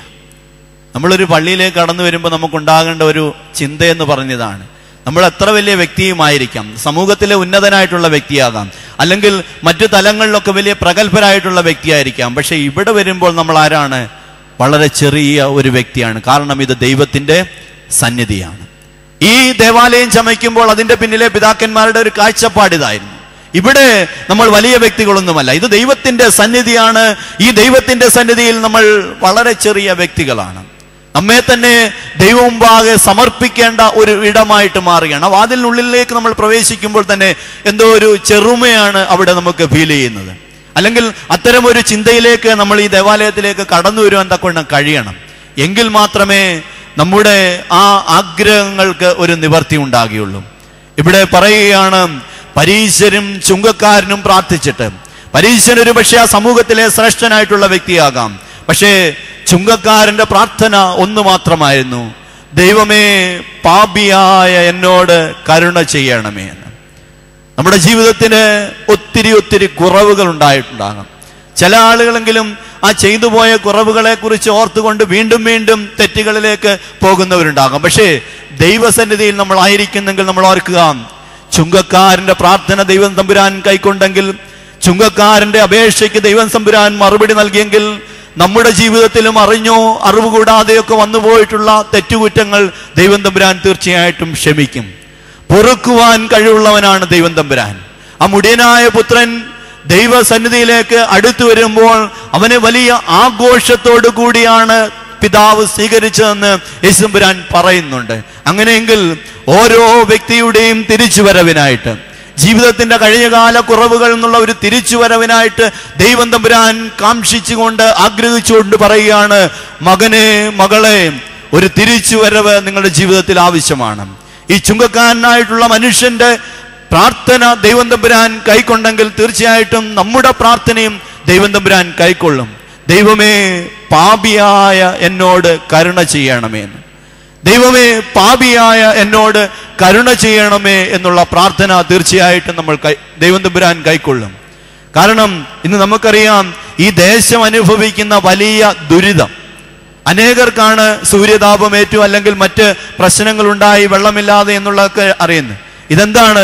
മനുഷ്യൻ ചെയ്ത പാപത്തിൻ്റെയും കൂടെ ഫലമാണ് ഇത് അനുഭവിക്കുന്നത്. നമ്മുടെയൊക്കെ വലിയ കുന്നുകളൊക്കെ ഇടിച്ച് നിരത്തി അല്ലെങ്കിൽ അതൊക്കെ വിറ്റ് പണമാക്കുമ്പോൾ ഓർക്കുക, അടുത്ത തലമുറയെ ഒരു മരുഭൂമിയുടെ ഇടമാക്കി, അടുത്ത തലമുറയ്ക്ക് വേണ്ടി ഒരു മരുഭൂമിയാക്കി ഈ കേരളത്തെ മാറ്റുവാനാണോ നമ്മൾ ശ്രമിക്കുന്നത് എന്നുള്ളത് നമ്മൾ ഓർക്കണം. നമ്മുടെ പാപം അത് ഏത് തരത്തിലുള്ളതാണെങ്കിലും പിതാക്കന്മാർ നമ്മളെ ഓർമ്മിപ്പിക്കുന്ന രീതിയിൽ ഒരു തിരിച്ചുവരവ് നമുക്ക് ആവശ്യമാണ്, ഒരു പുനർചിന്തനം ആവശ്യമാണ്. ചിലപ്പോൾ ഒരുപക്ഷെ അതിനു വേണ്ടിയിട്ടാകാം ഇതുപോലെയുള്ള ചില പ്രതികൂല കാലാവസ്ഥകളും പ്രതികൂലതകളും ഒക്കെ നമ്മുടെ ജീവിതത്തിൽ ഉണ്ടാകുന്നത് എന്നുള്ളത് ഓർക്കുക. വീണ്ടും ഇവിടെ ഓർമ്മിപ്പിക്കുന്നത് ഇപ്രകാരമാണ്: അവൻ തൊടേണ്ടതിന് ചിലർ ശിശുക്കളെയും അവന്റെ അടുക്കൽ കൊണ്ടുവന്നു. ശിഷ്യന്മാർ അത് കണ്ട് അവരെ ശാസിച്ചു. യേശുവോ അവരെ അരികത്ത് വിളിച്ച്, പൈതങ്ങളെ എൻ്റെ അടുക്കൽ വരുവാൻ വിടുവിൻ, അവരെ തടുക്കരുത്, ദൈവരാജ്യം ഇങ്ങനെയുള്ളവരുടേത് ആകുന്നു എന്ന് പറഞ്ഞു. ദൈവരാജ്യത്തെ ശിശുവെന്ന പോലെ കൈക്കൊള്ളാത്തവനാരും ഒരു നാളും അതിൽ കടക്കുകയില്ല എന്ന് ഞാൻ സത്യമായി നിങ്ങളോട് പറയുന്നു. ദൈവരാജ്യം അവകാശമാക്കുവാൻ ഏറ്റവും യോഗ്യതയുള്ള വ്യക്തിയായിട്ട് ദൈവം തമ്പുരാൻ ഇവിടെ ചൂണ്ടിക്കാട്ടുന്നത് ശിശുക്കളെയാണ്. കാരണം അവരുടെ പ്രത്യേകതയാണ്, അവർ കളങ്കമില്ലാത്തവരാണ്, നിഷ്കളങ്കരായിട്ടുള്ള വ്യക്തികളാണ്. പക്ഷെ നമുക്കറിയാം, ഓരോ പ്രായം കടന്നു ചെല്ലുന്തോറും നമ്മുടെ ആ നിഷ്കളങ്കത കുറഞ്ഞു പോവുകയാണ്. അത് ചിലപ്പോൾ ഭവനത്തിൽ നിന്ന് തന്നെ ലഭിക്കുന്ന ചില ചിന്തകൾ കൂടിയാകാം. മാതാപിതാക്കൾ പരസ്പരം പറയുന്ന ചില കാര്യങ്ങൾ കേൾക്കുമ്പോൾ മക്കളിലേക്കും അറിയാതെ നിഷ്കളങ്കത നഷ്ടപ്പെടുന്നതാകാം. ഒരു മനോഹരമായ വൈറ്റ് പെയിന്റ് അടിച്ചിരിക്കുന്ന ഒരു ഭിത്തി അല്ലെങ്കിൽ ഒരു മതില് കുറച്ചു കാലഘട്ടം കഴിയുമ്പോൾ നമുക്കറിയാം അതിൽ അഴുക്ക് പിടിച്ചിരിക്കുന്നതായിട്ട് കാണാം. ഇന്ന് പറയുന്നത് പോലെ തന്നെയാണ് നമ്മുടെയും മനസ്സ് വളരെ ശുദ്ധമായിട്ടുള്ളതാകാം, വളരെ നിഷ്കളങ്കമായിട്ടുള്ളതാകാം. പക്ഷേ ഈ ലോകപ്രകാരം ജീവിക്കുമ്പോൾ അതിൽ പല തരത്തിലുള്ള കറകളും അഴുക്കുകളും ഒക്കെ പിടിക്കുകയാണ്. അതൊക്കെയും ഒന്ന് ശുദ്ധീകരിക്കേണ്ടത് തീർച്ചയായിട്ടും നമ്മുടെ ആവശ്യമാണ്. അതിനാണ് ദൈവസന്നിധിയിലേക്ക് നമ്മൾ കടന്നു വരുമ്പോൾ, വിവിധ പ്രാർത്ഥനാ വിഷയങ്ങളുമായിട്ട് വിവിധ ആഗ്രഹങ്ങളുമായിട്ടൊക്കെ കടന്നു വരുമ്പോൾ ഒരു ശുദ്ധീകരണം നമുക്ക് ആവശ്യമാണ്. കാരണം ദൈവം തമ്പുരാൻ പറയുകയാണ്, ദൈവരാജ്യം അനുഭവിക്കുവാൻ യോഗ്യരായി തീരുന്നത് ശിശുക്കളെ പോലെയുള്ളവരാണ്. ഒരുപക്ഷെ നമ്മൾ സമർപ്പിക്കുന്ന പല പ്രാർത്ഥനകൾക്കും മറുപടി ലഭിക്കാത്തതിന്റെ കാരണം നമ്മുടെ ഈ ശുദ്ധീകരണത്തിനുള്ള കുറവാണോ അല്ലെങ്കിൽ വിശുദ്ധീകരണത്തിൻ്റെതായിട്ടുള്ള കുറവാണോ എന്നുള്ളത് നമ്മൾ ഓർക്കണം. അങ്ങനെയെങ്കിൽ നമ്മുടെ മക്കൾക്ക് വേണ്ടിയിട്ടാണോ അല്ലെങ്കിൽ മറ്റു കാര്യങ്ങൾക്ക് വേണ്ടിയിട്ടൊക്കെ പ്രാർത്ഥിക്കാൻ വരുമ്പോൾ ഓർക്കുക, നമ്മളെ തന്നെ ഒന്ന് ശുദ്ധീകരിക്കേണ്ട അനുഭവം വളരെ ആവശ്യമാണ്. ഇവിടെ ദൈവം തമ്പുരാൻ പറയുന്നു, ശിശുക്കളെ എൻ്റെ അടുക്കലേക്ക് വിടുക. പ്രാർത്ഥനയുടെ ഒന്നാമത്തെ തലമായിട്ട് പറയുന്നത് നിരന്തരമായിട്ടുള്ള മടുത്തു പോകാത്ത പ്രാർത്ഥനയാണെങ്കിൽ, രണ്ടാമത്തെ തലമായിട്ട് ചുങ്കക്കാരനെ പോലെ പാപിയായ എന്നോട് കരുണ ചെയ്യണമേ എന്നുള്ള പ്രാർത്ഥനയുടെ തലമാണെങ്കിൽ, മൂന്നാമത്തെ തലത്തിൽ പറയുന്നു വിശുദ്ധീകരണത്തോടുകൂടി ഒരു ശിശുവിനെ പോലെ നിഷ്കളങ്കതയുള്ളവരായി ദൈവസന്നിധിയിലേക്ക് നാം അടുത്തു വരിക. തീർച്ചയായിട്ടും നമ്മുടെ പ്രാർത്ഥനകൾക്ക്, നമ്മുടെ അപേക്ഷകൾക്ക് ദൈവം തമ്പുരാൻ നമുക്ക് മറുപടി നൽകും എന്നുള്ളത് നമുക്ക് മനസ്സിലാക്കുവാൻ കഴിയും. നാലാമത്തെ ഒരു ചിന്ത എന്ന് പറയുന്നത് നമുക്കൊക്കെ വളരെ പരിചിതമായിട്ടുള്ള ഒരു ഭാഗം കൂടിയാണ്. ഒരു പ്രമാണി യേശു തമ്പുരാന്റെ അടുക്കലേക്ക് കടന്നു വന്നിട്ട്, നല്ലവനായിട്ടുള്ള ഗുരു, നിത്യജീവനെ അവകാശമാക്കുവാൻ ഞാൻ എന്ത് ചെയ്യണം എന്ന് ചോദിക്കുകയാണ്. ഇവിടെ ചോദിക്കുന്ന ചോദ്യം നിത്യജീവനെ അവകാശമാക്കുവാൻ എന്ത് ചെയ്യണമെന്നുള്ളതാണ്. പക്ഷേ ഞാൻ ആരംഭത്തിൽ തന്നെ പറഞ്ഞു, ഈ വേദഭാഗത്തിന് പ്രാർത്ഥനയുമായിട്ട് വളരെയേറെ ബന്ധമുണ്ട് എന്നുള്ളത്. നമ്മളും ഓർക്കുക, ഞങ്ങളുടെ പ്രാർത്ഥനകൾക്ക്, അപേക്ഷകൾക്ക് മറുപടി ലഭിക്കുവാൻ എന്ത് ചെയ്യണമെന്നുള്ളൊരു ചോദ്യവുമായിട്ട് ദൈവം തമ്പുരാന്റെ അടുക്കലേക്ക് കടന്നു ചെല്ലുകയാണെങ്കിൽ, ഈ ചെറുപ്പക്കാരൻ ചോദിച്ചിരിക്കുന്ന ചോദ്യം പോലെ അതിന് ആദ്യം ലഭിക്കുന്ന ഒരു മറുപടി ഉണ്ട്, കൽപ്പനകളൊക്കെ പാലിക്കുന്നുണ്ടോ? ഈ പ്രമാണി പറയുന്നത് എന്താണ്? ഞാൻ ഈ കൽപ്പനകളൊക്കെ പാലിക്കുന്നുണ്ട്. ഈ ഒരു ചോദ്യവുമായിട്ട് ബന്ധപ്പെട്ട് മറ്റ് ചില കാര്യങ്ങൾ നമുക്ക് അനുഭവവേദ്യമാക്കി തീർക്കുവാനായിട്ട് കഴിയും. അത് ഇപ്രകാരമാണ്. ഈ പ്രമാണിയായിട്ടുള്ള മനുഷ്യൻ ദൈവം തമ്പുരാന്റെ അടുക്കലേക്ക് കടന്നു വന്നിട്ട് ചോദിക്കുന്ന ഒരു ചോദ്യം ഇതാണ്, നല്ലവനായിട്ടുള്ള ഗുരു, നിത്യജീവനെ പ്രാപിക്കുവാനായിട്ട് ഞാൻ എന്ത് ചെയ്യണം? നല്ലവനായ ഗുരു നിത്യജീവനെ പ്രാപിക്കുവാനായിട്ട് എന്ത് ചെയ്യണം എന്ന് ചോദിക്കുകയാണ്. ആധുനിക രീതിയിൽ ഈ ചോദ്യത്തിന് ഒരു ശൈലിയായിട്ട് എടുക്കുകയാണെങ്കിൽ ഇതൊരു പ്ലേസിംഗ് ക്വസ്റ്റ്യൻ ആയിട്ടാണ്. അതായത് ഏത് തലത്തിലുള്ള വ്യക്തിയാണെങ്കിലും ആ വ്യക്തി ഒന്ന് ആകർഷിക്കത്തക്ക രീതിയിലുള്ള ഒരു ചോദ്യമാണ് യേശുമ്പുരാനോട് ചോദിക്കുന്നത്. നല്ലവനായിട്ടുള്ള ഗുരു, നിത്യജീവനെ പ്രാപിക്കുവാൻ ഞാൻ എന്ത് ചെയ്യണം? ഇത് നമ്മുടെ കുടുംബപരമായിട്ട് നമ്മൾ ഓർക്കേണ്ടതായിട്ടുള്ള ഒരു കാര്യമാണ്. ഒരുപക്ഷെ വളരെ സന്തോഷത്തോടു കൂടി കടന്നു വന്നിട്ട് അത്ര സന്തോഷമില്ലാത്ത അനുഭവത്തിലേക്ക് തിരികെ പോയിട്ടുള്ള മറ്റ് വ്യക്തികളൊന്നുമില്ലാതെ നമ്മൾ ചിന്തിക്കുമ്പോൾ അങ്ങനെ പോയിട്ടുള്ള ഒരു വ്യക്തിയായിട്ട് ഈ ചെറുപ്പക്കാരനെ കുറിച്ച്, ഈ പ്രമാണിയെ കുറിച്ച് കാണുന്നുണ്ടെങ്കിൽ പക്ഷേ അദ്ദേഹത്തിൻ്റെ ആ ദൈവത്തോടുള്ള അടുപ്പം അല്ലെങ്കിൽ കടന്നുവരവ് തീർച്ചയായിട്ടും നമ്മുടെ ജീവിതത്തിലെ പ്രയോജനകരമായിട്ടുള്ള ഒന്നാണ്. അത് മറ്റൊന്നുമല്ല, ഒരു മനുഷ്യനോട് നമ്മൾ അഭിമുഖീകരിക്കുമ്പോൾ അദ്ദേഹത്തിനോട് ഏത് തരത്തിലാണ് നമ്മൾ പെരുമാറേണ്ടത് എന്നുള്ളത് ഈ ഒരു വേദഭാഗത്ത് കൂടി നമ്മെ ഓർമ്മപ്പെടുന്നുണ്ട്. അതിന് കുടുംബ പശ്ചാത്തലത്തിൽ ഒത്തിരി നല്ല ഗുണങ്ങളുമുണ്ട് എന്നുള്ളത് നമ്മൾ ഓർക്കുക. ഒരു വ്യക്തിയെ നമ്മൾ കാണുമ്പോൾ നമ്മുടെ ആ ഒരു അധികാരഭാവത്തോടുള്ള ചോദ്യമാണെങ്കിൽ അത്ര നല്ലതായിട്ടുള്ള മറുപടി നമുക്ക് ലഭിക്കുകയില്ല. ആദ്യമായിട്ടൊരു വ്യക്തിയെ കാണുമ്പോൾ കുറച്ച് സൗമനസ്യത്തോടുകൂടി സൗമ്യമായിട്ടുള്ള ഒരു ചോദ്യമാണെങ്കിൽ ചിലപ്പോൾ നമ്മൾ ചോദിക്കുന്ന ചോദ്യങ്ങൾക്ക് മറുപടി ലഭിച്ചേക്കും. ഒരുപക്ഷെ ഭാരതത്തിൻ്റെ തന്നെ മറ്റ് ഇടങ്ങളിലേക്ക്, നോർത്ത് ഇന്ത്യയിലൊക്കെ കടന്നു ചെന്ന് കഴിഞ്ഞാൽ എത്ര പ്രായമുള്ള വ്യക്തിയാണെങ്കിലും, പ്രത്യേകിച്ച് നോർത്ത് ഇന്ത്യയുടെ ഗ്രാമങ്ങളിൽ കടന്നു ചെന്ന് കഴിഞ്ഞാൽ എത്ര പ്രായമുള്ള വ്യക്തിയാണെങ്കിലും അവർ ആദ്യമായിട്ട് കാണുന്ന ഒരു വ്യക്തിയോട് പറയും നമസ്തേ ജി എന്ന് പറയും. കൈകൾ കൂപ്പിക്കൊണ്ടൊക്കെയാണ് അവർ പറയുന്നത്. നമ്മളാണെങ്കിൽ എന്താ പറയുന്നത്? ഇപ്പം വലിയ കാര്യമായിട്ട് ഷെയ്ക്ക് ഹാൻഡൊക്കെ കൊടുത്ത് ഗുഡ് മോർണിംഗ് അല്ലെങ്കിൽ ഗുഡ് ആഫ്റ്റർനൂൺ എന്നൊക്കെ പറയാറുണ്ട്. പക്ഷേ ഭാരതത്തിൻ്റെ വലിയ ഒരു ആത്മീയ സമ്പത്തായിരുന്നു, അല്ലെങ്കിൽ ഒരു ദൈവ കൃപയുടെ അനുഭവമായിരുന്നു ഈ നമസ്തേ എന്നുള്ളത് പറയുന്നത്. നിന്നിലുള്ള ദൈവീകതയെ ഞാൻ തിരിച്ചറിഞ്ഞു, ആ ദൈവീകതയെ ഞാൻ നമസ്കരിക്കുന്നു എന്ന് പറഞ്ഞുകൊണ്ടാണ് നമസ്കാരം എന്നുള്ളത് പറഞ്ഞത്. നമ്മുടെ മുന്നിൽ കാണുന്ന ഏതൊരു വ്യക്തിയിലുമുള്ള ആ ദൈവീകതയുടെ അംശത്തെ നമ്മൾ തിരിച്ചറിഞ്ഞുകൊണ്ട് നമസ്കാരം എന്ന് പറഞ്ഞിരുന്നു. പക്ഷെ ഇന്ന് പാശ്ചാത്യ സംസ്കാരത്തിന്റെ പിന്നാലെ പോകുമ്പോൾ നമ്മുടെ നല്ല പല സംസ്കാരങ്ങളും നമ്മിൽ നിന്ന് അന്യമായിക്കൊണ്ടിരിക്കുകയാണ്. അങ്ങനെ അന്യമായിക്കൊണ്ടിരിക്കുന്ന ഒന്നായിട്ട് മാറുകയാണ് ഈ നമസ്കാരം എന്ന് പറയുന്നത്. ഒരുപക്ഷെ അടുത്ത ജനറേഷനിലുള്ളവർക്ക് ഈ നമസ്കാരം എന്ന് പറയുന്നത് എന്താണെന്ന് പോലും ചിലപ്പോൾ അറിയില്ലാത്ത ഒരു അനുഭവത്തിലേക്ക് വന്നേക്കും. അതുകൊണ്ട് ചിലരെങ്കിലും, പ്രായമുള്ളവരെങ്കിലും ഒന്ന് കാണുമ്പോൾ നമസ്കാരം എന്ന് വല്ലപ്പോഴും പറയുന്നത് തീർച്ചയായിട്ടും ഉചിതമെന്ന് ചിന്തിക്കുകയാണ്. ഇവിടെ കുടുംബ പശ്ചാത്തലത്തിൽ ഈ ഒരു സമീപനത്തിനുള്ള പ്രത്യേകത എന്ന് പറയുന്നത്, ഒരു ഭർത്താവ് ജോലി കാര്യങ്ങളൊക്കെ കഴിഞ്ഞിട്ട് കുടുംബത്തിലേക്ക് ഒന്ന് കടന്നു വരുന്ന അവസരത്തിൽ സൗമ്യനസ്യത്തോടുകൂടി സന്തോഷത്തോടുകൂടി ഒന്ന് സ്വീകരിക്കുവാൻ കഴിയുകയാണെങ്കിൽ അത് ആ കുടുംബത്തിന്റെ വലിയൊരു സന്തോഷമാണ്. എത്ര ജോലിയുടേതായിട്ടുള്ള ടെൻഷനിലാണ് ഒരു വ്യക്തി കടന്നു വന്നിരിക്കുന്നതെങ്കിലും വീട്ടിൽ കടന്നു വരുന്ന അവസരത്തിൽ മക്കളോ അല്ലെങ്കിൽ ഭാര്യയോ ആരെങ്കിലുമൊക്കെ സന്തോഷത്തോടു കൂടിയുള്ള ഒരു സ്വീകരണം നൽകുകയാണെങ്കിൽ അത് ആ വ്യക്തിയെ സംബന്ധിച്ചിടത്തോളം വലിയ സന്തോഷമാണ്. ഇന്നത്തെ കാലഘട്ടത്തിൽ ഈ സ്ത്രീ പുരുഷർ മേധാവിത്വം, അല്ലെങ്കിൽ സ്ത്രീക്കും പുരുഷനെ പോലെയുള്ള മേധാവിത്വം എന്ന് കാംക്ഷിക്കുന്നവരാണ്. ഞാൻ അതിനെതിരായിട്ട് ചിലപ്പോൾ സ്ത്രീകൾ അല്പം താന്നു കൊടുക്കണമെന്ന് പറഞ്ഞു കഴിഞ്ഞാലും ചിലപ്പോൾ അത്ര ഉൾക്കൊള്ളാനുമായിട്ട് ഇന്നത്തെ സ്ത്രീ സമൂഹത്തിന് കഴിഞ്ഞില്ല എന്ന് വന്നേക്കാം.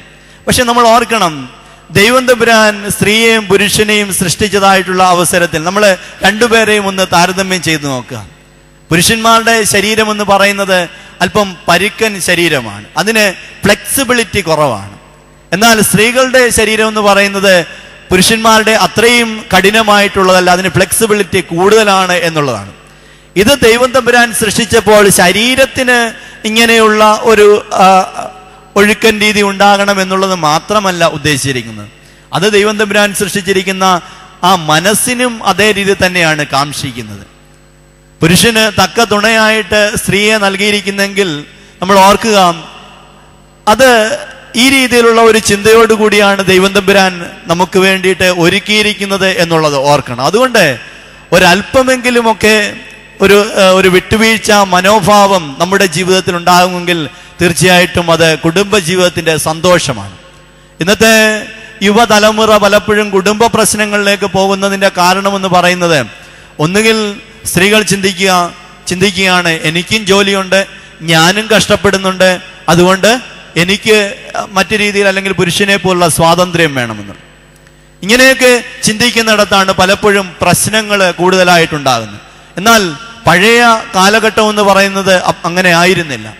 പഴയ കാലഘട്ടങ്ങളിൽ പ്രത്യേകിച്ചും ഇവിടെ ഒത്തിരി പ്രായമുള്ള സ്ത്രീകൾ ഇരിക്കുന്ന അവരോട് ചോദിച്ചു കഴിഞ്ഞാൽ, അമ്മച്ചിമാരോടൊക്കെ ചോദിച്ചു കഴിഞ്ഞാൽ മനസ്സിലാകും, ഒരു വിവാഹം കഴിഞ്ഞ് പെൺകുട്ടിയെ യാത്ര അയക്കുന്ന അവസരത്തിൽ മാതാപിതാക്കന്മാർ പറയുന്ന ഒരു കാര്യമുണ്ടായിരുന്നു, ജീവിതത്തിൽ ഒരു പക്ഷേ പ്രതികൂലതകളൊക്കെ ഉണ്ടായേക്കാം, പക്ഷേ നീ കടന്നു ചെല്ലുന്ന ഭവനമാണ് ഇനി നിന്റെ വീട് എന്ന് പറയുന്നത്.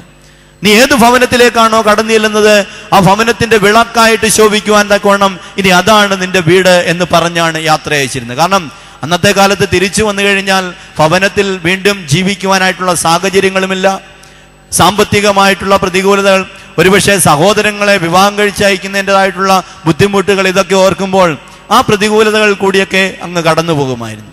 ഇന്ന് അത്രയും പോലും പ്രതികൂലത ഇല്ലെങ്കിൽ പോലും എന്തെങ്കിലും നിസ്സാര വിഷയങ്ങൾക്ക് വേണ്ടി, കാരണം ഒന്നുകിൽ ഞാൻ എൻ്റെ കുടുംബത്തിൽ നിന്ന് ഒത്തിരി സമ്പത്ത് കൊണ്ടുവന്നിട്ടുണ്ട്, അല്ലെങ്കിൽ ഞാൻ ജോലി ചെയ്ത് അധ്വാനിച്ച് പണം ഉണ്ടാക്കുന്നുണ്ട് എന്നുള്ള ചില ചിന്തകൾ കൂടി കുടുംബ പ്രശ്നങ്ങളിലേക്ക് നീളുകയാണ്, അല്ലെങ്കിൽ പ്രശ്നങ്ങളിലേക്കൊക്കെ പോവുകയാണ്. പക്ഷേ ഇവിടെ ഈ മനുഷ്യൻ ദൈവത്തിന്റെ അടുക്കലേക്ക്, യേശുബ്രാന്റെ അടുക്കലേക്ക് കടന്നു വന്നപ്പോൾ ചോദിക്കുന്ന ചോദ്യം നമ്മെ ഓർമ്മപ്പെടുത്തുന്ന ഒരു കാര്യമുണ്ട്.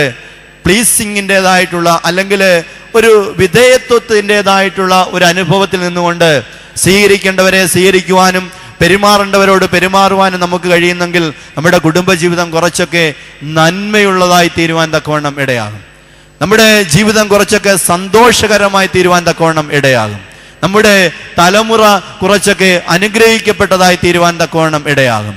എന്നാൽ ഈ പ്രമാണിയായിട്ടുള്ള മനുഷ്യൻ ഇത്തരം ചില നല്ല ചിന്തകൾ നമുക്ക് നൽകുമ്പോഴും യേശുബ്രാന്റെ അടുക്കലേക്ക് കടന്നു വന്നിട്ട് നിത്യജീവനെ പ്രാപിക്കുവാൻ ഞാൻ എന്ത് ചെയ്യണമെന്നുള്ള ചോദ്യത്തിന് യേശുബ്രാൻ ആദ്യം പറയുന്ന ഒരു മറുപടി ഉണ്ട്. നീ കൽപ്പനകളൊക്കെ പാലിക്കുന്നുണ്ടോ? ആ മനുഷ്യൻ പറയുന്നു, തീർച്ചയായിട്ടും ഉണ്ട്. കാരണം അന്നത്തെ യഹൂദന്മാരുടെ വലിയൊരു പ്രത്യേകതയായിരുന്നു, അവർ കൽപ്പനകൾ പൂർണ്ണമായിട്ടും പാലിക്കണം എന്നുള്ള ചിന്തയിൽ തന്നെയാണ് നടന്നിരുന്നത്.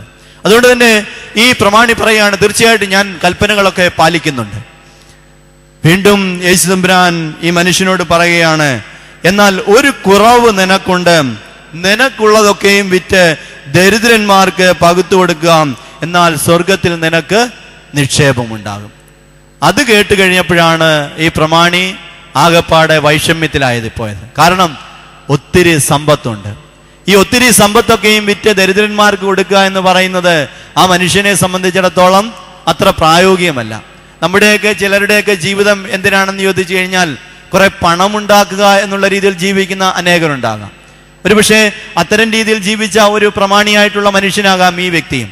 ഇത്രയും കാലം കഷ്ടപ്പെട്ട് ഇത്രയൊക്കെ പണമുണ്ടാക്കി ഇനിയും ഇതിൽ നിന്നുകൊണ്ട് സന്തോഷം ലഭിക്കണമെന്നൊക്കെ ആഗ്രഹിച്ച ആ വ്യക്തി ജീവിക്കുന്നെങ്കിൽ തീർച്ചയായിട്ടും അത് വിട്ടുകൊടുക്കുവാനായിട്ട്, അത് പാവപ്പെട്ടവർക്ക് നൽകുവാനായിട്ട് ഈ മനുഷ്യൻ ഒരിക്കലും കഴിയുകയില്ല. അതുകൊണ്ട് തന്നെയാണ് ഇവിടെ പറയുന്നത്, ഇത് കേട്ട് ഈ ധനവാനാകൊണ്ട്, അവൻ എത്രയും ധനവാനാകൊണ്ട് ഇത് കേട്ടിട്ട് അതിദുഃഖിതനായി തീർന്നു. യേശു അവനെ കണ്ടിട്ട് സമ്പത്തുള്ളവർ ദൈവരാജ്യത്തിൽ കടക്കുന്നത് എത്ര പ്രയാസമെന്ന് പറയുകയാണ്. ഇന്നത്തെ കാലഘട്ടത്തിൽ ഒരുപക്ഷെ ഇപ്രകാരമുള്ള ഒരു ചോദ്യവുമായിട്ട് നമ്മളൊക്കെ ദൈവത്തിന്റെ സന്നിധിയിലേക്ക് കടന്നു ചെല്ലുക, ദൈവം തമ്പുരാൻ ഇപ്രകാരമുള്ള ഒരു മറുപടി നമുക്ക് നൽകുകയാണെങ്കിൽ ആ പ്രമാണിയെ പോലെ തന്നെ നമുക്ക് സാധിക്കത്തില്ല നമുക്കുള്ളതൊക്കെ വിറ്റിട്ട് ദരിദ്രന്മാർക്ക് കൊടുക്കുക എന്നുള്ളത്. പക്ഷേ അതിൻ്റെ ഒരു അംശമെങ്കിലും സമൂഹത്തിന്റെ നന്മയ്ക്ക് വേണ്ടി നൽകുവാൻ തക്കവണ്ണം നമുക്ക് കഴിഞ്ഞിട്ടുണ്ടോ എന്നുള്ളത് ഓർക്കണം. ചില ആളുകൾ ചിന്തിക്കും, എന്തെങ്കിലുമൊക്കെ പ്രയാസങ്ങളുള്ള ആൾക്കാരെ കാണുമ്പോൾ എന്തെങ്കിലുമൊക്കെ ചെയ്യണമെന്ന് ആഗ്രഹിക്കാറുണ്ട്. പക്ഷെ അത് കഴിഞ്ഞിട്ട് ഭവനത്തിലേക്ക് കടന്നു വരുമ്പോഴോ അല്ലെങ്കിൽ മനസ്സൊന്ന് ചിന്തിക്കുമ്പോഴോ ആണ് ദൈവം വേറെ എന്തെല്ലാം കാര്യങ്ങൾ ചെയ്യാനായിട്ട് കിടക്കുന്നു, അതൊന്ന് കഴിഞ്ഞിട്ട് ഈ കാര്യങ്ങളൊക്കെ ചെയ്യാമെന്ന് പലപ്പോഴും ഓർക്കാറുണ്ട്.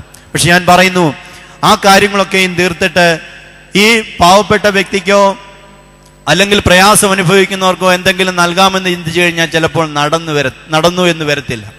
അതുകൊണ്ട് നമ്മൾ ചെയ്യേണ്ടത്, ആർക്കെങ്കിലും എന്തെങ്കിലും നൽകുവാനായിട്ട് ആഗ്രഹിക്കുന്നെങ്കിൽ എന്നുള്ളതല്ല, ആഗ്രഹിക്കണം. നമ്മുടെ ചുറ്റുപാടുമായിട്ട് പ്രയാസം അനുഭവിക്കുന്ന അനേകരുണ്ട്. അവർക്ക് ഒരു ചെറിയ ആശ്വാസമെങ്കിലും നൽകുവാൻ തക്കവണ്ണം നമ്മുടെ ജീവിതം കൊണ്ട് കഴിയുമ്പോഴാണ് നമ്മുടെ ജീവിതം അർത്ഥപൂർണമായി തീരുന്നത്. അങ്ങനെ ചെയ്യുവാനായിട്ടുള്ള ഒരു പരിശ്രമം തീർച്ചയായിട്ടും നമ്മുടെ ജീവിതത്തിൽ ഉണ്ടാകണം. നമ്മുടെ കുഞ്ഞുങ്ങളുടെ നന്മയെ പ്രതി ഒരു കാലഘട്ടങ്ങളിൽ ഇപ്പോഴും ഒരുപക്ഷെ ചിലവരെങ്കിലും ചെയ്യുന്നൊരു കാര്യമുണ്ടാകാം, ഈ വഴിയോരങ്ങളിൽ പല ഭാരങ്ങൾ അനുഭവിക്കുന്നവരായിട്ടുള്ള അനേകരുണ്ട്. അതിനകത്തിൽ യാഥാർത്ഥ്യമുണ്ടാകാം, യാഥാർത്ഥ്യമില്ലായ്മയുണ്ടാകാം. പക്ഷേ കുഞ്ഞുങ്ങളെ കൈകളിൽ പിടിച്ചുകൊണ്ട് അവർക്ക് ചില്ലറ നാണയങ്ങൾ കൊടുത്ത് ഈ ഓരോ വ്യക്തിക്കും കൊടുക്കുക എന്നുള്ള ഒരു രീതി ചില കാലഘട്ടങ്ങളിലുണ്ടായിരുന്നു. ഇന്നും ചിലരെങ്കിലും അത് അനുവർത്തിക്കുന്നുണ്ടാകാം. നമ്മുടെ കുഞ്ഞുങ്ങളെ ഒരു നല്ല ശീലം പഠിപ്പിക്കുകയാണ്, മറ്റുള്ളവർക്ക് കൊടുക്കുവാനായിട്ടുള്ള ശീലം. മറ്റുള്ളവരെയും കരുതണമെന്നുള്ള നല്ലൊരു ശീലം പഠിപ്പിക്കുമ്പോൾ ചെറുപ്രായത്തിൽ തന്നെ ആ കുഞ്ഞിൻ്റെ മനസ്സിലേക്ക് അത് ആഴമായിട്ട് പതിഞ്ഞെങ്കിൽ ആ കുഞ്ഞിൻ്റെ ജീവിതകാലം മുഴുവൻ നല്ല പ്രവർത്തനങ്ങളിൽ കൂടി മുൻപോട്ട് പോയി അനുഗ്രഹിക്കപ്പെട്ടവനായി തീരുവാൻ തക്കവണ്ണം ഇടയാകും. പക്ഷേ ഈ പ്രമാണിയെ സംബന്ധിച്ചിടത്തോളം എന്താണ് ഉണ്ടായത്? വലിയ ധനവാനാകൊണ്ട്, വലിയ സമ്പത്തുള്ള മനുഷ്യനായതുകൊണ്ട് അതിലൊട്ടും വിട്ടുകൊടുക്കുവാൻ തയ്യാറാകാതെ യേശുതമ്പുരാന്റെ അടുക്കൽ നിന്ന് ഭാരത്തോടുകൂടി കടന്നു പോവുകയാണ്.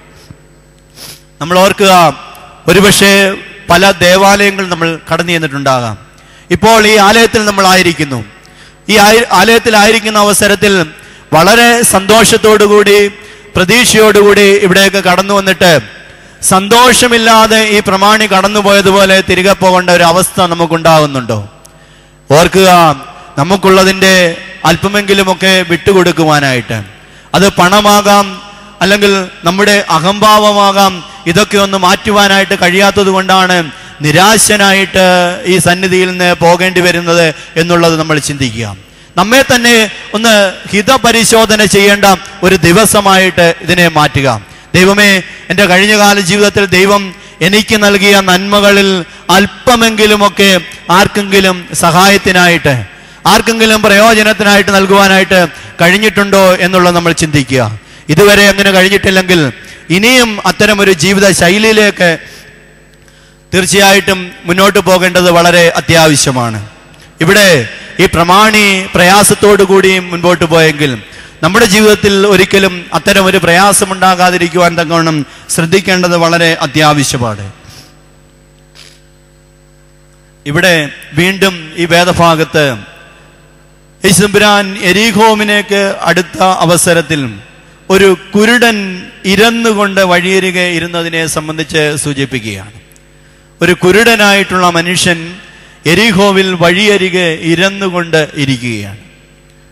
യേശുതമ്പുരാൻ കടന്നു പോകുന്നു എന്നുള്ള ശബ്ദം കേട്ടിട്ട്, യേശുവേ ദാവീദ് പുത്ര എന്നോട് കരുണ തോന്നണമേ എന്ന് ഈ കുരുടനായിട്ടുള്ള മനുഷ്യൻ വിളിച്ച് അപേക്ഷിക്കുകയാണ്.